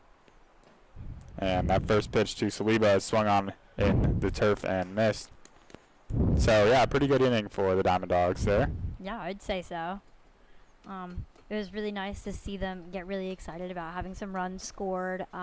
Obviously, that's the energy I was talking about earlier, where, you know, they just get really excited and they get really excited in the dugout and they keep the momentum going to the next batter. And it would be a really good thing if, you know, we've had so many of these sour losses in the later inning, if we could kind of, you know, take one where we crawl back a little bit. That would be really nice. It'd be a nice change of pace. I would say have a taste of our own medicine, but that isn't really fitting when you're on like the losing side of it. Right. But no, I get the analogy though. 1-2 here to Saliba is flipped on in the dirt for ball number 2. Good slider there. But yeah, certainly the strikeouts are a little bit down in this one, so our hitters are making some more quality contact, which I like to see. 2-2 is a little outside for ball number 3. So payoff pitch here to Saliba, but also good to see the vibes are still high in the dugout. Yeah, they're definitely still having fun. 3-2 is swung on high into center field. Graziano will camp under it. Takes just a couple steps in to make the play for out number 1. But, you know, the infield's been making some pretty good defensive plays as well in these 0 innings. Yeah, the 2 times that you've been up here, there have been some really nice double plays turned by the shortstop Espiat and second baseman Odor, who are consistently usually our middle infielders, and they've done a great job. Yeah, Odor's been having a great season kind of overall. No, certainly. His batting average has been, I think, one of the best on the team, especially getting on base. Yeah, and Alejandro Simo has played really well as well. I think he has a 4-game hitting streak, and he had just 1 at-bat in our last game. It was a pitch hit appearance, but he came through with a pitch hit single and an RBI. And it was a crucial spot to make sure that we didn't get mercied again. He was a big contributor to that. And 1-1 is hit on the ground to Odor, who makes an easy play for out number 2. But I talked to Simo a couple of days ago entering when we were both walking into Sanford. And I said, hey, man, you've been playing really well. He was like, thank you. And I was like, I'd certainly like to see you in the order a little bit more, because I think one of our other catchers, Landon Towns, is no longer with us. Right. Joel Collado is kind of bounces back and forth between being an extra hitter and a catcher. So maybe that will allow for Simo to get some more opportunities behind the plate. No, absolutely. He's been performing really well the past couple of games, obviously. And Lyndon Towns, he is going to the Air Force Academy, so obviously they have to take those guys pretty early into the summer. 1-0 swung on. Graziano will range over to his right and make the play for out number 3. So all 3 innings that you've been up here with us, Kathleen, have been really quick. They've so been the good luck charm. yeah, well, I was just telling Justin that as we scored a couple innings, but good to have you up. And we are stretching here at Alfond Stadium. The score remains the same, 4-2. River Rats lead, headed to the bottom of the 7th.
Bottom of the 7th inning. Very quick top half of the 7th. Good job there by Zach Orloff to retire the River Rats in order and give the Diamond Dogs another chance to bat. Here they're down 2. It's going to be a new pitcher for Sanford. It's going to be Nico Halkus, making his 7th appearance, all out on relief. He's from Tallahassee Community College. He's pitched really well, has just a 2.57 ERA in 7 innings pitched. It will be Michael Graziano to lead off for Winter Park. Justin Baltez is up here again with me, as we're kind of just alternating now, but Justin will probably be here for another inning or so.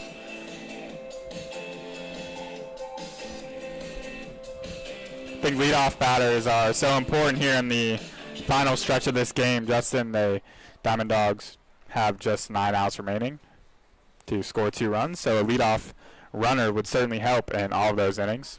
Yeah, honestly, we just need to get people on base. Honestly, that's the most important part of baseball. And I was telling Kathleen just a moment ago, the contact seems to be a little better, as you kind of pointed out. There's just been 6 strikeouts thus far, so a little down from their average of 10. As Graziano looks at second pitch for a strike to even the count at 1-1.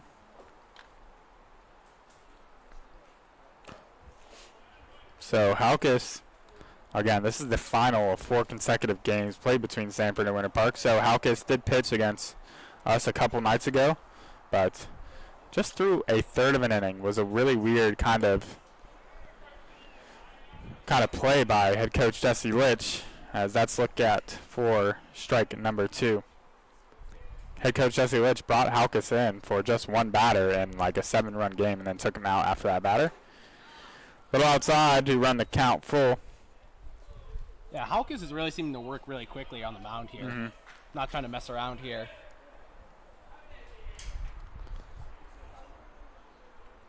The pitch to Graziano is hit out to short. Braden Calise will make an easy play for out number 1. That is the slick fielder Calise that I've come to get to know over the last couple of days. Best and worst thing you can have. Terrible when you play against it. But as I was just saying, a leadoff runner would be nice. Does not happen in this inning. That'll bring up Joel Collado, who's 0 for 2 on the day. So what have you kind of been seeing from bats here, or really just generally? I mean, I feel like there's been a trend to like more competitiveness, more fight, more like fouling pitches off, stop chasing as much. Definitely improvements. Yeah, the problem is we just can't really seem to get stuff to go our way. And like, I know you were there for that Sanford game on Thursday when head coach Jim Newland got thrown out. It was kind of moments like those, you know, you'd wish a call would go in our way, and kind of moments like that, and it just hasn't thus far. 2-0 to Collado is swung on and missed. Yeah, as you were saying, it's just I just haven't seen us get a single call go our way a lot. Just it's how baseball goes sometimes. You just get the short end of the stick. Yeah, absolutely. But you got to work through it. 2-1 Collado is downstairs for ball number 3. Maybe a little bloop in a blast, or a walk in a blast, as they say, as Collado's in a pretty favorable hitter's count here. Swings at it and ropes it into left field for a 1-out single. That one was hit hard off the bat. I mean, it's hit 98, got a nice little barrel to it. 98, yep. Good barrel there by Collado. That brings up Alex Espiat. Honestly, I wouldn't mind a bunt here. Try to move the runner over, maybe. And that's something that we have done a good amount of times. Again, the coach is kind of looking for that kind of winning formula, and sometimes you got to play a little small ball.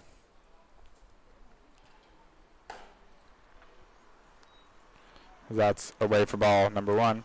Yeah, honestly, I mean, not a lot of teams do small ball anymore. I wish more teams would get back to it.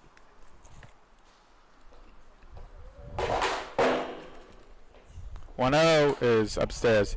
Now, you're right. A lot of teams are always searching for the power or extra base hits. And while Sanford doesn't really play like small ball as far as like bunting, sacrificing guys over, they do play a really good brand of fundamental baseball.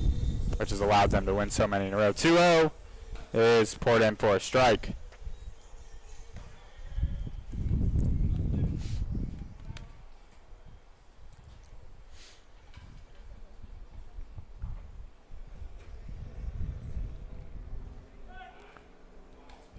Pitcher Halkus checks in on Collado, who's in safely. But we have seen a number of times from this Diamond Dogs team is getting picked off or getting caught stealing, so showing that aggression on the bases, but not really working out in their favor in that aspect as well. 2-1 is swung on and missed by Espiat. He was way behind that one. Yeah, I feel like Sanford's been really good at pickoffs. They're always consistent, making good throws over. And they stick with it. If maybe it's 2 times that they picked off, they're not afraid to go over for a 3rd time as well. 2-2 here to Espiat. Is swung on in the miss. He went fishing for that one, and that strikeout makes for out number 2. Now batting for the Diamond Dogs, number 28, Kai Nguyen. So yeah, things like that, you get a 1-out single, and then you just kind of extinguish it with a strikeout or an uncompetitive at bat. So just as you were saying, how there has been some more competitive at bats, certainly that is the case. But again, looking at my handy dandy score sheet here, it's just a little too much strikeouts. Still, even if it's down, it still feels like a lot. Yeah, that second baseman shifted really far back, expecting some hard contact. Maybe kind of shifting a little bit. Shifting, but not shifting. As he's, way beyond that, what is a dirt imprint. It's not real dirt. So he's back on that green part of the turf that looks like the outfield, but it's still turf. It's a good block back there by the catcher, too, to keep that runner from moving. It's Anthony Saliba. See what Lewin can do here. 2-0. Halkus pours in a strike. Just got the lower inside part of the zone.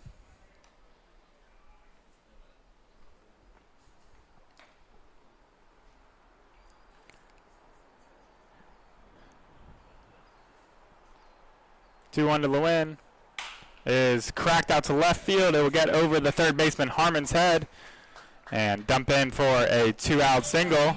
So good piece of hitting there by Kai Lewin. Good station baseball there. Just moving the runner over.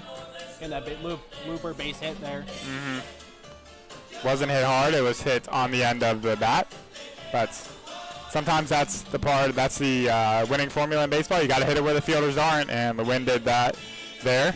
And that brings up Alejandro Simo, who had a single last inning and came around to score the first Diamond Dogs run.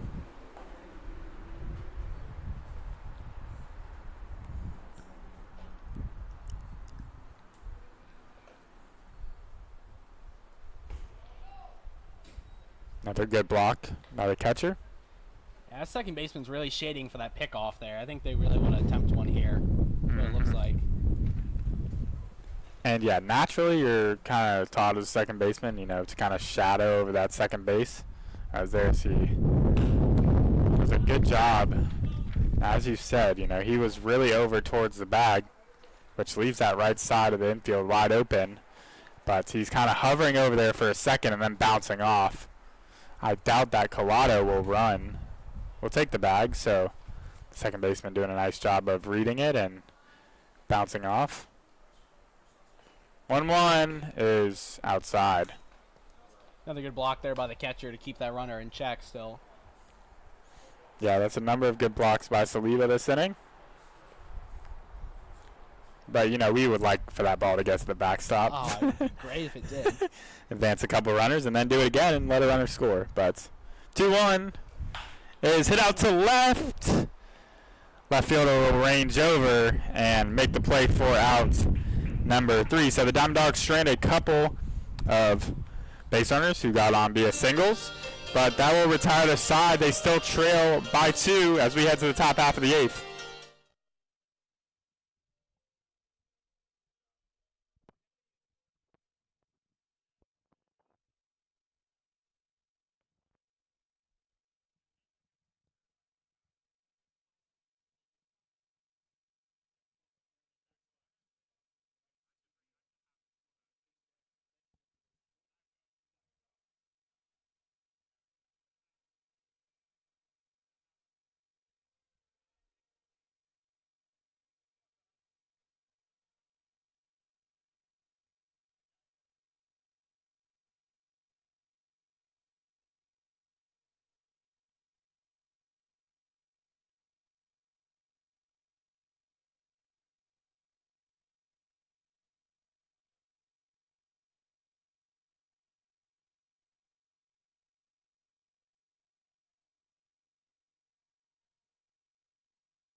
Back here at All Fawn Stadium is broadcast brought to you by Varsity Sports Nation. Looks like Zach Orloff still out on the mound for Winter Park, his third inning of relief. He's pitched well, has certainly done enough to keep Winter Park in this game. For Sanford, it'll be Braden Calise, the leadoff batter, stepping up to the plate here.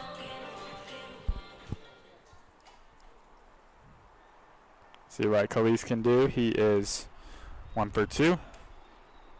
So not quite your prediction on the first pitch, but he squares around the bunt, but pulls it back.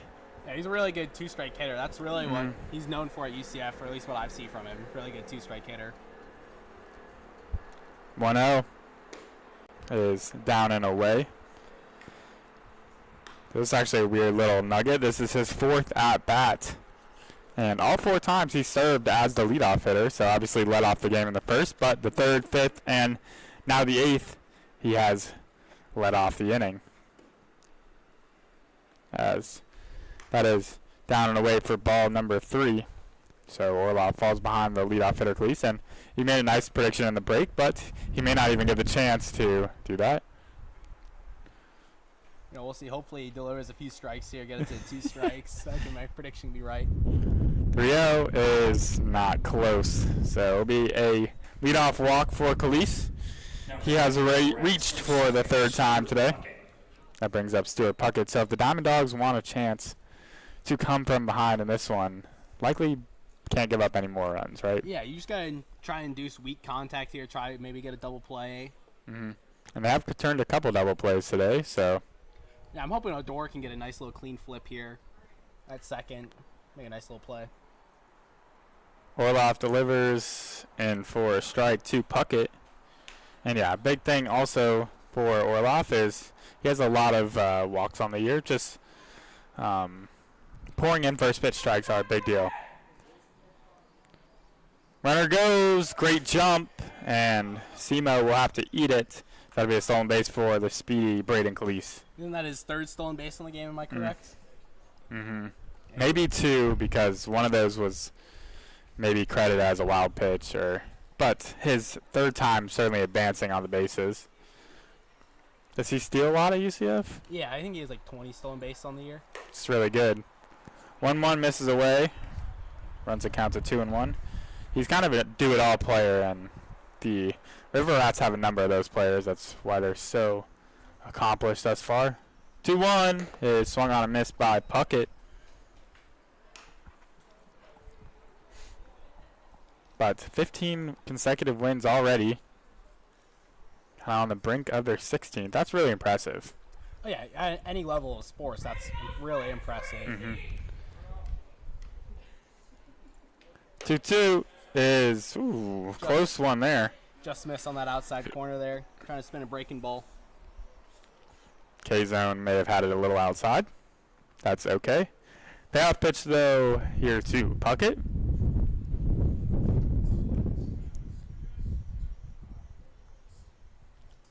Swung on and missed.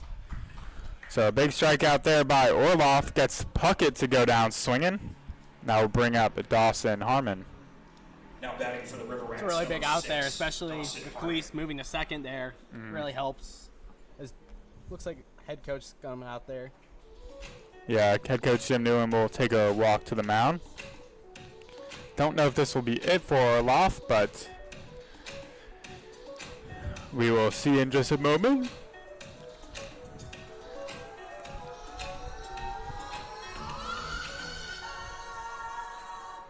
So yeah, I've come to kind of enamor over a number of these Sanford players. Again, I mean, 4th time in a row seeing them play, so certainly, you know, you kind of get to know them a little bit. But they have a lot of star power, a lot of Division I players. Yeah, a lot of crafty players there. A lot of crafty players there, moving the ball over, putting the ball in play helps a lot. They may not have been able to hear you there, but yeah, don't be afraid to use your voice. You know, I mean, I'm kind of a blabber up here, but that's sort of the job. But yeah, I mean, you want the audience to hear you, and certainly You have to maybe raise your decibels levels a little bit sometimes, or obviously get real close up into the mic. But a long mound meeting here from head coach Tim Newland. Curious to see when the umpires will intervene, okay, as he will step off now. But Dawson Harmon will be up to bat. Ladies and gentlemen, your attention please. Now on the mound for your Diamond Dogs. Oh, it's going to be a new pitcher. Excuse me. So we'll take a step aside for just a moment, and then we'll introduce the new pitcher once we return.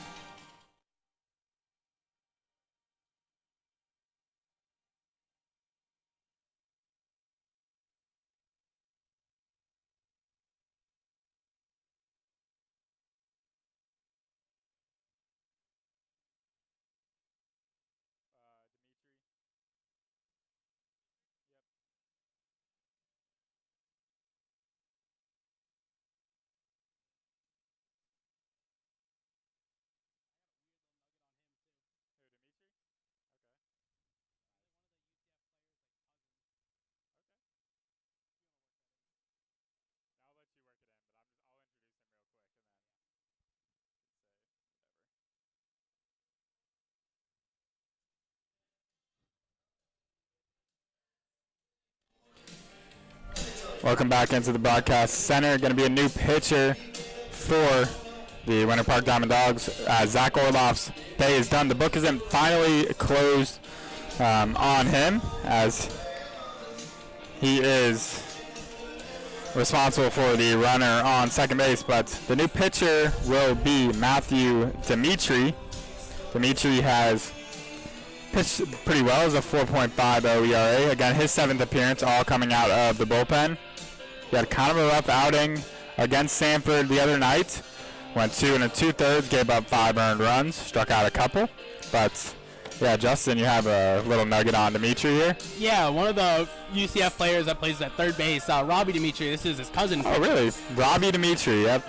So maybe he's, because Matthew Dimitri, well, he's from Lake Mary, so he's from around here. But he attends Thomas University, which is just at the pretty much southernmost part of Georgia. So maybe, he has a place to stay around here, I'm sure. But haven't seen Robbie around. I should ask him about that, right? I think he's up in the Northwoods right now. With a few of the other teammates. So a good opportunity for Robbie's cousin and Matthew himself, who comes on here with 1 out in the inning, as Harmon hits a high fly ball out to center. Graziano will camp under it. Runner will tag, and the throw will not be in time. So it allows Khalees to get to third, but the second out is recorded in the inning. Good job there by Dimitri. And Harmon is a tough at-bat regardless. He hits the ball really hard, but good job there as Dimitri kind of flipped in a curveball, and he got under it, thankfully, because that ball was hit hard and high in the air. I mean, that's all you really want there, just to get the out. I mean, if you move the runner over there, it's not the end of the world. You get 2 outs here. A hit would likely score him anyway. So Xavier Lopez is up to bat now. He's had a nice day. 2 doubles to his name already. A couple runs scored. Chance to add some more here. He's reached base all 3 times. 0-1 is away for ball number 1. Good to see that sun finally creeping down, as it was hot up here for the first half of this game. Yeah, I got lucky being able to sit in the shade, avoid it. But even the shade is still hot. 1-1 is hit hard on the ground at first. Gabe Young makes a clean play over at first to retire the side. So Braden Khalees gets a leadoff walk, gets all the way over to third, but is stranded over there. And a good job there by Matthew Dimitri to come in and retire 2 batters that he faced. And we are headed to the bottom half of the 8th. Sanford still leads 4-2.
Bottom half of the 8th inning here.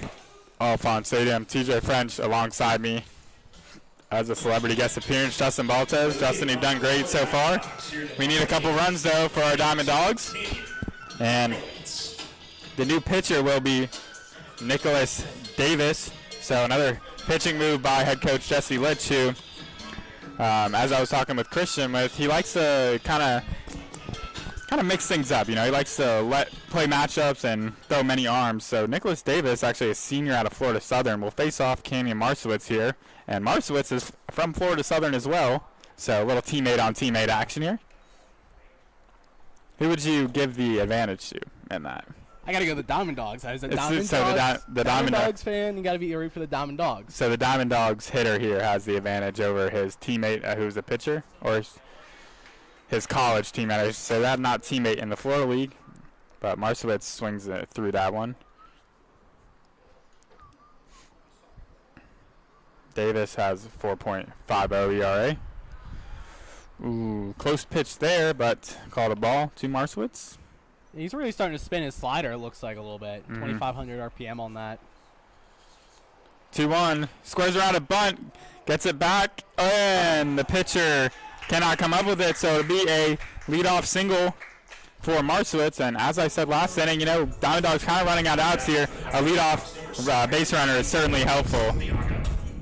And yeah, as you were talking about last inning, playing a little small ball. Hey, I like to see that. You know, I like to see some trends. You know, lay a little bunt down if you have to. Move the run over at all costs. Get on base. Doesn't matter how you do it. Yeah, and that was a good bunt by Marcewitz. The pitcher, Davidson, may have had a chance on him, but I guess we'll never know. Hey, my favorite saying is chicks dig OBP. Is that right? Chicks do dig OBP. Have they told you that? Yes. Yes, they have. 0-1 is in the dirt. I believe it, honestly. Totally believe it. Maybe I should have tried that more when I was a player. Try to get on base more. Max prep stats. Be like, here's my OBP, girl. 1-1 here to Lee Anthony, who got a single his last at bat. And he fouls one straight back. Will be behind the count here, 1-2. So I've noticed this from Lee Anthony Santiago's last couple at bats. He seems to be really out in front of the ball.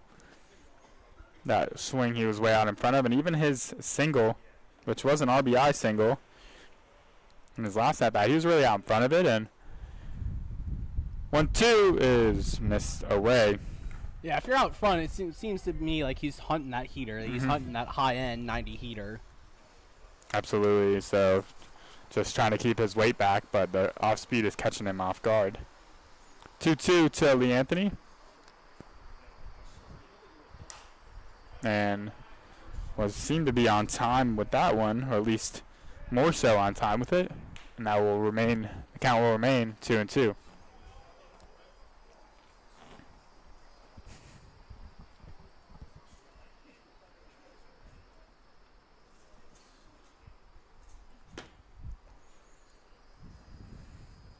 Two is fouled away again, so 3 consecutive foul balls for Lee Anthony. And yeah, it's like Davidson is really trying to work that breaking ball in on him, but Lee Anthony doing a good job of sticking to it.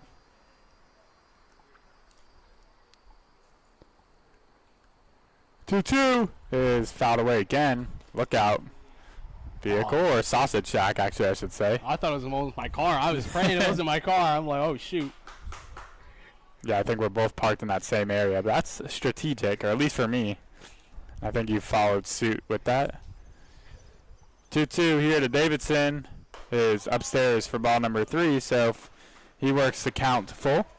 And yeah, it would really have to be unfortunate for a fly ball to be a real high pop-up and just skate over that net just enough to hit one of our vehicles. The ball's got to have a little backspin to hit our cars, though. That's why absolutely. 3-2 is hit on the ground at first, a high chopper. First baseman will range to the back to make the play. A pretty good play at that for Xavier Lopez for out number 1. So he had to play that on the long hop, which carried him back a handful of steps and then recollect and run quickly to the bag to just beat Lee Anthony Santiago for out number 1. That brings up Roberto Odor. See, if I'm Roberto here, I feel like I lay a bunt down, use my great speed, try to move the runner over, try and get on first base here with a good bunt. Yeah, absolutely. But again, that right side is really open. Good pitch there. Big looping curveball from Davidson. Yeah, the Diamond Dogs running out of outs a little bit here. Just 5 left. Do need to score a couple more or more to take this one. As Odor kind of hits a swinging bunt. Catcher fields it nicely and makes a nice throw over to first. So kind of what you proposed, just not in the exact fashion that you proposed. A little swinging bunt by Roberto Odor, and that is out number 2. And there's 2 down in the inning for Gabe Young, who had an RBI single in his last at bat. Excuse me. It was that play that kind of Braden Calise kind of misplayed. Well, let me see if they ruled that a single, and yep, they sure did. Yeah, second baseman is still playing back here. Expect some hard contact again. Yeah, and that's just Gabe Young's MO. He hits the ball hard, usually hard on the ground or on a line. Could use a big hit here. This is his second time consecutively facing a lefty, but Davidson will get out of it if he gets the out here. So Marcewicz over at third. And the batter, Gabe Young. 0-1 is in for strike number 2.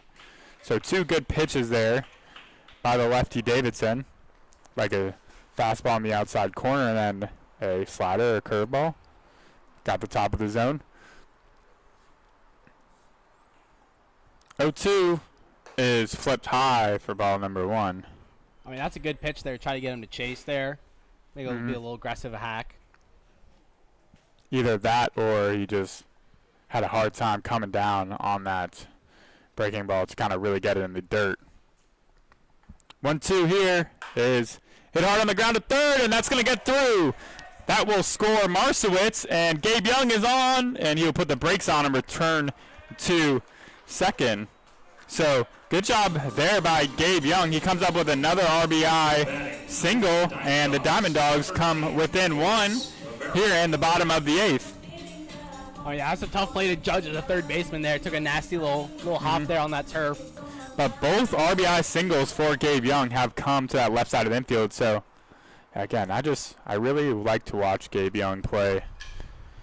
Does a lot of the little things right. Again, doesn't strike out too often. Is going to put the ball and play hard as he did there, and just got past the diving Harmon over at third base. I'll give a little shout out to Mike Bayo there, making a nice little play as a coach. Both hands ball, a little alligator chomp. Got to do that. That's what they teach you in the youth leagues. 1-1 here to Rivera, who's in a pretty big spot now. Runner on first serves as the game-tying run. Diamond Dogs looking to get a little comeback going here. 1-1 is swung on and missed by Rivera. Little excuse me swing there. And he is down to his final strike. He has struck out a couple times today.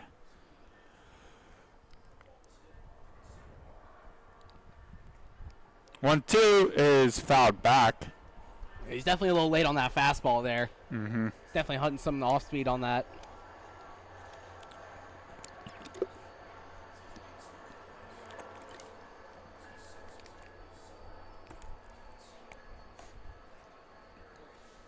One, 2, and did not go. Did that hit Rivero? They're rolling that it didn't. They're going to say it didn't, but it will be 2-2, and Gabe Young will advance to second base on the wild pitch.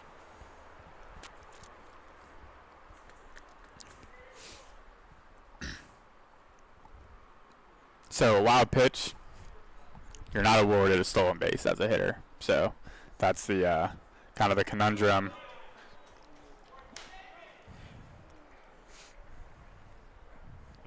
Because, obviously it appears like guys have multiple stolen bases sometimes on, certain trips on the bases. But no, wild pitch, no stolen base. 3-2 is swung on and missed by Rivero. That will retire the side. However, the Diamond Dogs do inch a little closer. They score. Kenny Marcewicz, scores thanks to a RBI single by Gabe Young. And the Diamond Dogs get within 1 as we head to the 9th inning. The Winter Park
leading off for the River Rats here at the top of the ninth. Top of the ninth inning here.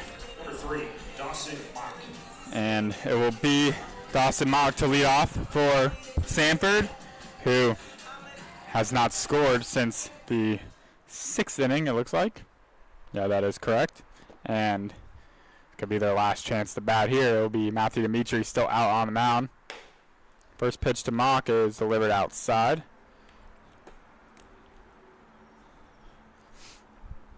So Dimitri was a consistent strike thrower for Winter Park, but his last outing, things did get out of hand a little bit. He had 5 walks, so allowing too many of these Sanford River Rat hitters who are so disciplined to reach base via free pass, and he's quickly behind here to Dawson Mock. 2-0. Pours in. Looks like that missed a little high for ball number 3. Certainly looked like a good pitch from my vantage point. Just a tick too high there. So 3-0 here to Mock.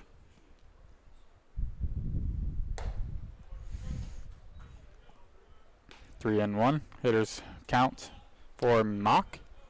See, I feel like you want to go back to the fastball here. Just try to get another strikes there in the zone. Absolutely. See if he does just that.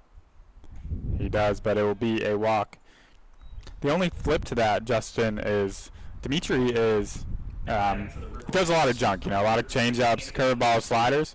So I think sometimes he feels more comfortable throwing those pitches for a strike rather than his fastball. So, maybe in those 3-1 counts you could also see him flipping a slider, just because he knows it may be a strike.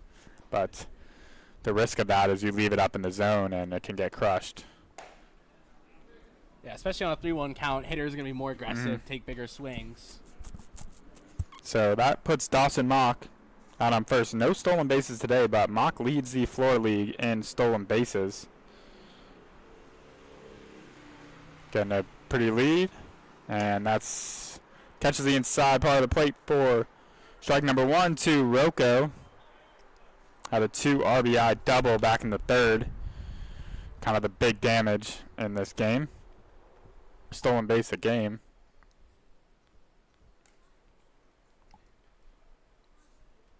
Two one. Gabe Young creeps in. Ooh, that's looked like a strike.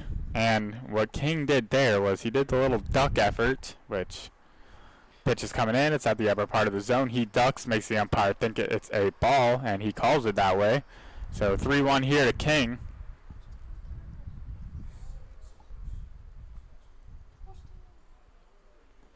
And that's going to bounce for ball number 4. So a little bit of hot water here for Matthew Dimitri, who has walked or allowed for the 3 runners here in this inning to reach via free pass. And the nightmare for the Winter Park team continues as free passes continue to haunt them. Head coach Jim Newland will step out to the mound. Curious to see if there will be a pitching change here. Yeah, it's a little questionable. There's no one even warming up in the bullpen from what I see. Yeah. I don't see anyone warming up. So they may stick with Dimitri here. Would not be surprising. All right, TJ, have you seen the most recent How to Train Your Dragon movie? Have you seen that yet? The live version? Yeah, the live version. I haven't, but I want to see it. Did you see it? No, not yet. I want to get around to see it. So, I was texting a girl the other day, and we got to talking about movies, and I go, "Oh, do you want to see the How to Train Your Dragon like live version?" And she goes, "I've never seen the first one." I was like, how uncultured do you have to be? But my only thing is, I feel like it's gonna be a little weird, just seeing like Toothless or Hiccup like live action. Like live action, yeah. I think Toothless will be really cool. Yeah. And I think the dragons will be really cool, but the Vikings, I don't know, man. It's just because in How to Train Your Dragon, they look all weird and they're really animated to the max. But except for Hiccup, who of course is the lead role. You should have showed that one girl. And Astrid. Yeah, I should have. I know maybe you don't like this movie, but my on-base percentage was 600 in high school. But it's not even close to that. I didn't even make it through my high school career as a baseball player. But again, that's why I'm up here. 1-0 to the catcher, Saliba. Are you going to see it soon? Yeah, I hope to. It's one of those that I may just wait till it comes out because I saw that Sinners, which was a kind of poppin' movie, is coming to Saliba cracks one out to center. Graziano will camp under it, but that will score a run as both runners are going to tag, and that will allow for Mock to come around to score. Because, yeah, Sinners is coming out on HBO soon, so I'm gonna see that one and, not elect to go to the movies and pay $15 and just see it on HBO. Yeah, I've been told I gotta start watching more shows. I'm uncultured. Okay. But do you have what have you seen versus what have you not seen? See, I'm gonna wait for the pitch here to say. As that ball's cracked out to right, good job there, and they're gonna wave the runner home, and 2 runs are gonna score, and that's gonna kind of open things up here as the River Rats now lead 7-3 thanks to a nice RBI, 2 RBI single, I should say, for Manny Santana. Yeah, I was gonna say no. I haven't seen Invincibles, Stranger Things, Criminal Minds. Criminal Minds is good. That's just super slow burn. It takes forever. Yeah. What are you looking to watch though? Just quality film? Just quality. I liked Breaking Bad. Breaking Bad was really good. I'll give you one. Maybe this is your speed. I hope, but it's called The Wire. See, I've heard of it. You've heard of that? I've heard of it. I just haven't gotten around. The Wire it's cinematic. It's a great piece of show and real life. There's a lot of real life aspects of that show. It's basically a cop drama, but it's about these Baltimore cops or the Baltimore Police Department, and there's a lot of crime in Baltimore, so it kind of highlights through each season a different level of that crime, a different life structure throughout the show. It's really good. It really kind of tugs on your heartstrings a little bit as well. Because it is it's not a sci-fi show or, Breaking Bad is a good show as well, but those, that's not really a believable show at times. I mean, maybe you could admit that, but this is certainly really heartfelt and thought-provoking and really dramatic.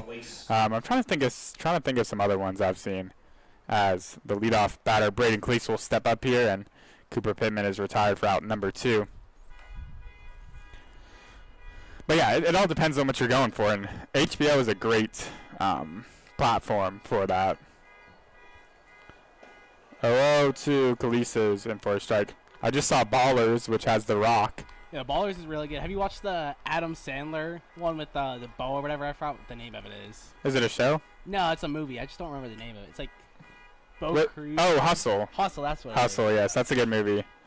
That's actually a really good movie. I did like Hustle. You excited for Happy Gilmore too? Not really. Oh, what? I don't know. I like golf. The first one was a little...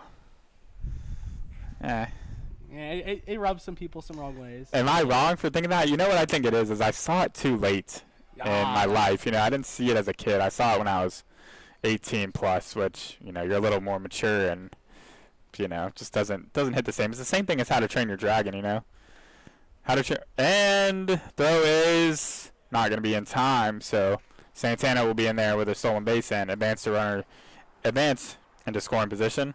Yeah, I've recently seen Khalees, though. He's been golfing a little bit recently on Oh, the yeah? side. I've seen him at the range a few times. Really good golf player, too, as well as a baseball player. I saw the Penguin series, which was good. Yeah, The Wire was really good.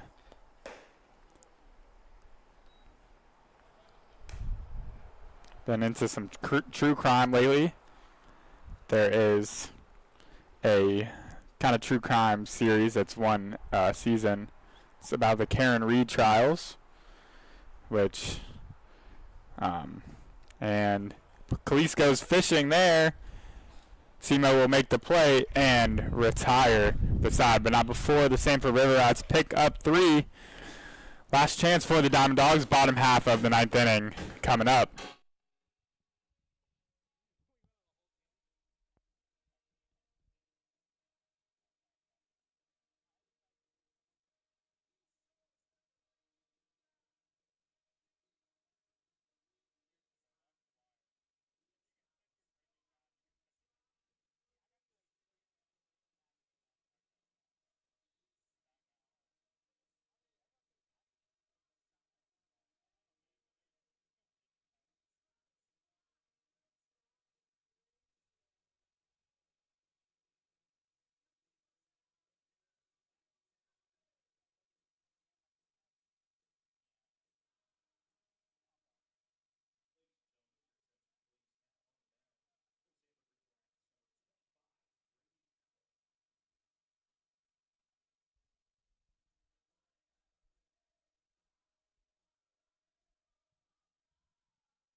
Bottom half of the 9th inning here. Last chance for the Diamond Dogs. The new pitcher is going to be Brady Appel for Sanford, looking out to close this game. If the Diamond Dogs want to avoid losing their 9th straight, they're going to have to score 4 runs here in the bottom of the 9th. Again, Sanford looking for its 16th consecutive win, so good job by them. Michael Graziano will lead off here in the bottom of the 9th. He's 0 for 3 today.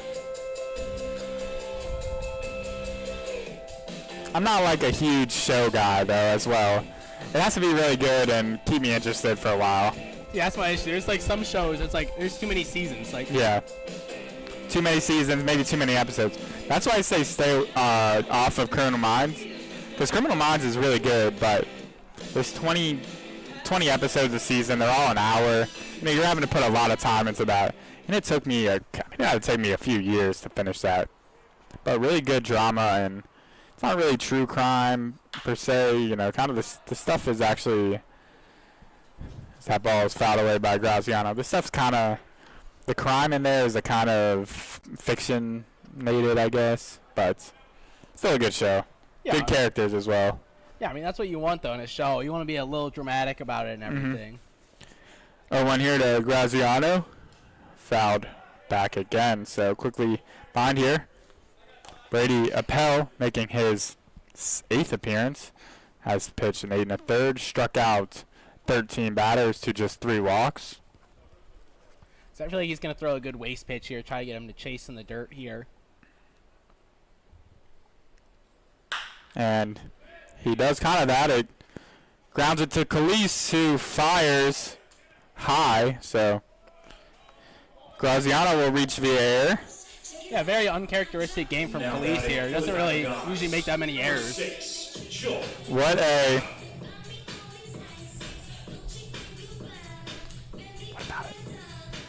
But, no, you're a really intelligent baseball mind, Justin. I've said it countless times. I haven't heard any of the other broadcasts ever mention waste pitches on 0-2. Did we just get away from that or what? I think it was kind of a stranger thing there. Nah. Yeah. Okay, it totally was a stranger thing. As Khalees looks like he might be hurt. Not sure what happened. The trainer will come out and, yeah, he's going to come out of this game. So, hate to see that. It's like his right hand. But, yeah, 0-2, man. You got to waste a pitch. Absolutely. And I've said it over and over. I haven't heard any of the other broadcasters say to waste a pitch, but I feel like that's a common thing in baseball, especially in the bigs. Like, if you're up 0-2 in a count, you're not going to throw a strike in the next pitch, No, right? you want to see if you can get him to chase, Exactly. obviously. Thank you. So, I'm not sure who the defensive substitution is. Looks like it might be Dawson Harmon's brother, Drake. I can't quite see that number. It looks like number 7 is what I'm seeing. Okay, that's number 7 is going to be the second baseman, and number 13 will move on to short.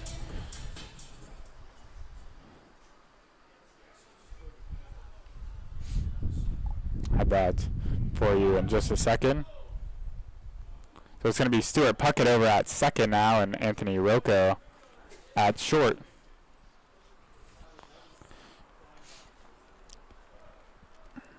First pitch to Joel Collado, swung on and missed.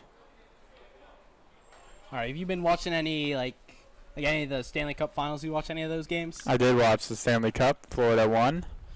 And just 6 games. Congrats to them, back-to-back Stanley Cup champions. Very hard to do. But you know what? A lot of people say, the Stanley Cup's the hardest trophy to win, the hardest championship to win. Which, maybe so, but since 2000, man, it's been like 5 or 6 teams that have repeated as champions. Has not happened one time in Major League Baseball in just over 25 years now. So the argument can be made that MLB is the World Series, I should say, is the hardest trophy or championship to win, as Collado is going to go down swinging.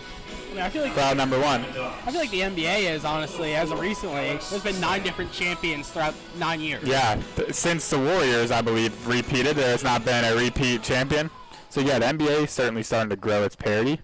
But I can think of 3 right off the bat. Florida just went back-to-back. Tampa Bay went back-to-back. In the early 2000s, the Pittsburgh Penguins went back-to-back. That's all that I can recall, but that's from 2015 and on. So 0-1 here to Espiat. Diamond Dogs down to the last 2 outs. Espiat grounds it hard to short, but the shortstop Rocco will not be able to come up with it. It'll be a single for Espiat. Yeah, I feel like hockey, you see a lot more dynasties compared to every other sport.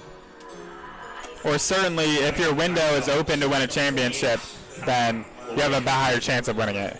I feel like it's Sanford, because Sanford really has a dynasty over the Florida League recently. They're really been dominant in their time in the league. Certainly this season, they're one of the original Florida League members. Them and this Winter Park team. They'll bring up Kyle Lewin. He is 1 for 3 on the night, Swings out to the first pitch for strike number 1.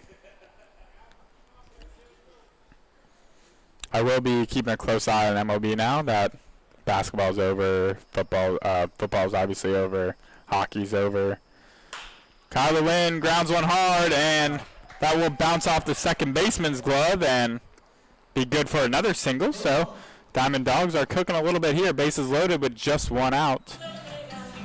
As I like to say, don't let the Diamond Dogs get hot. Well, certainly in baseball, you play till the final out, and the final out has not been recorded yet, as that'll bring up Alejandro Simo. Diamond Dogs still down 4, but chance to inch closer here. So that's delivered in for a strike to Simo.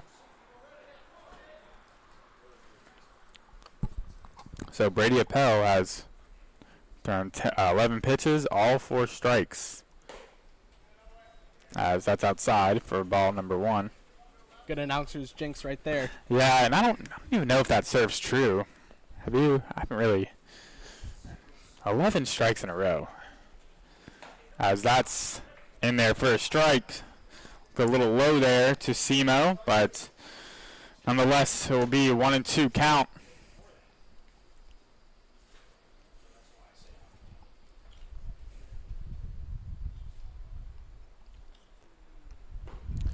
One, two is looked at in the dirt. And, even in baseball when things are, you trail by 4 runs heading into the bottom half of the ninth, these guys are still going to play hard. They want to fight for their own statistics. 2-2 is looked at for strike number 3. A little bit off the plate there, but it'll be out number 2, and the Diamond Dogs are down to their final out of this game. Again, it'll be Kenyon Marcewicz. Maybe he'll hit a grand slam. That would be awesome. Would be electric. That'd be electric, yeah. Expect an electric call from you if that happens. I don't know what that's like, though. You feel me on that? I'm waiting for it, man. I'm waiting for it. 2-16. The one of the games we did win was abbreviated, and that was off the call because the game ended in 6 innings due to delay. And then that other win was pretty nice. I believe it was here. Yeah, I was like our one win here. Yeah. Marcewicz, not my card. That's gonna be fouled away. See, it'll never happen. But I digress. So Marcewicz down 0-2 here, and the Diamond Dogs are down to their final out, or final strike and final out, excuse me. See what Appel goes to here.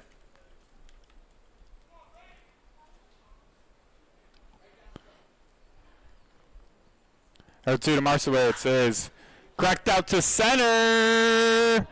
Oh, and what a play by the second baseman to end this game. Wow, what a play by Stuart Puckett. And that's the end of the game. Range is about 25 yards out into center field. And the Sanford River Rats are going to win this game. That is Sanford's 16th consecutive win for Sanford. And for the Diamond Dogs, their 9th consecutive loss. So this one, again, didn't get out of hand. It was Newt Rocky who started the game. He pitched pretty well. Was not responsible for the 3 runs on his line, but that 3-run third inning for the Sanford River Rats really got things going, and then 3 runs in the top half of the 9th helped them kind of put this one away. The Diamond Dogs actually end up out hitting the River Rats 10-8. But yeah, that will do it here. So the Diamond Dogs drop to 2-17. Again, looking to get off the schneid. That's 9 consecutive losses. That is a new season high. For the River Rats, they keep rolling. They're a very complete team. They take advantage of, situations like bases loaded and nobody out or 1 out. But that's going to be the final here. Sorry, I'm kind of tripping over my thoughts a little bit. But Rylan Bosenhart was the starter for Sanford. He pitched really well. 5 innings pitched, gave up just 1 hit, struck out 5. And if I'm reading correctly, 11 strikeouts on the night for the Diamond Dogs. It was Brady Appel to close it out. Gave up a couple of hits, but had a couple of strikeouts to end this one. And yeah, what a play there by Stuart Puckett. So, Justin, any final thoughts? Honestly, I think we played a lot better this game than what I've seen recently. I mean, the bats are starting to come alive. I mean, we made a lot less errors in the first game, gave up a lot less walks. I feel like pitching started to come around a little. I feel like we just need a little bit more time, I guess, to just put everything together. So we're starting to piece it together. We just need to fully combine it into a puzzle. Yeah, absolutely. So Gabe Young for the Diamond Dogs had a couple of RBI singles. That was really all that was doing for the Winter Park offense. And no, you're exactly right. We're going to close out here in just a second, but it was really that 9th inning where Sanford came back with 3 runs via sacrifice fly and a big 2 RBI single by Manny Santana that let them get 7 runs. So final here tonight is Sanford River Rats, they score 7 on 8 hits, a couple errors. Diamond Dogs drop to 2 and 17 with 3 runs on 10 hits, 1 errors for everyone that followed along. Justin, thank you for coming into the booth for a handful of innings. Thanks to Kathleen as well for joining me. But that will do it for this final of a 4-game set between the Sanford River Rats and the Winter Park Diamond Dogs. I am TJ French, and so long, everyone.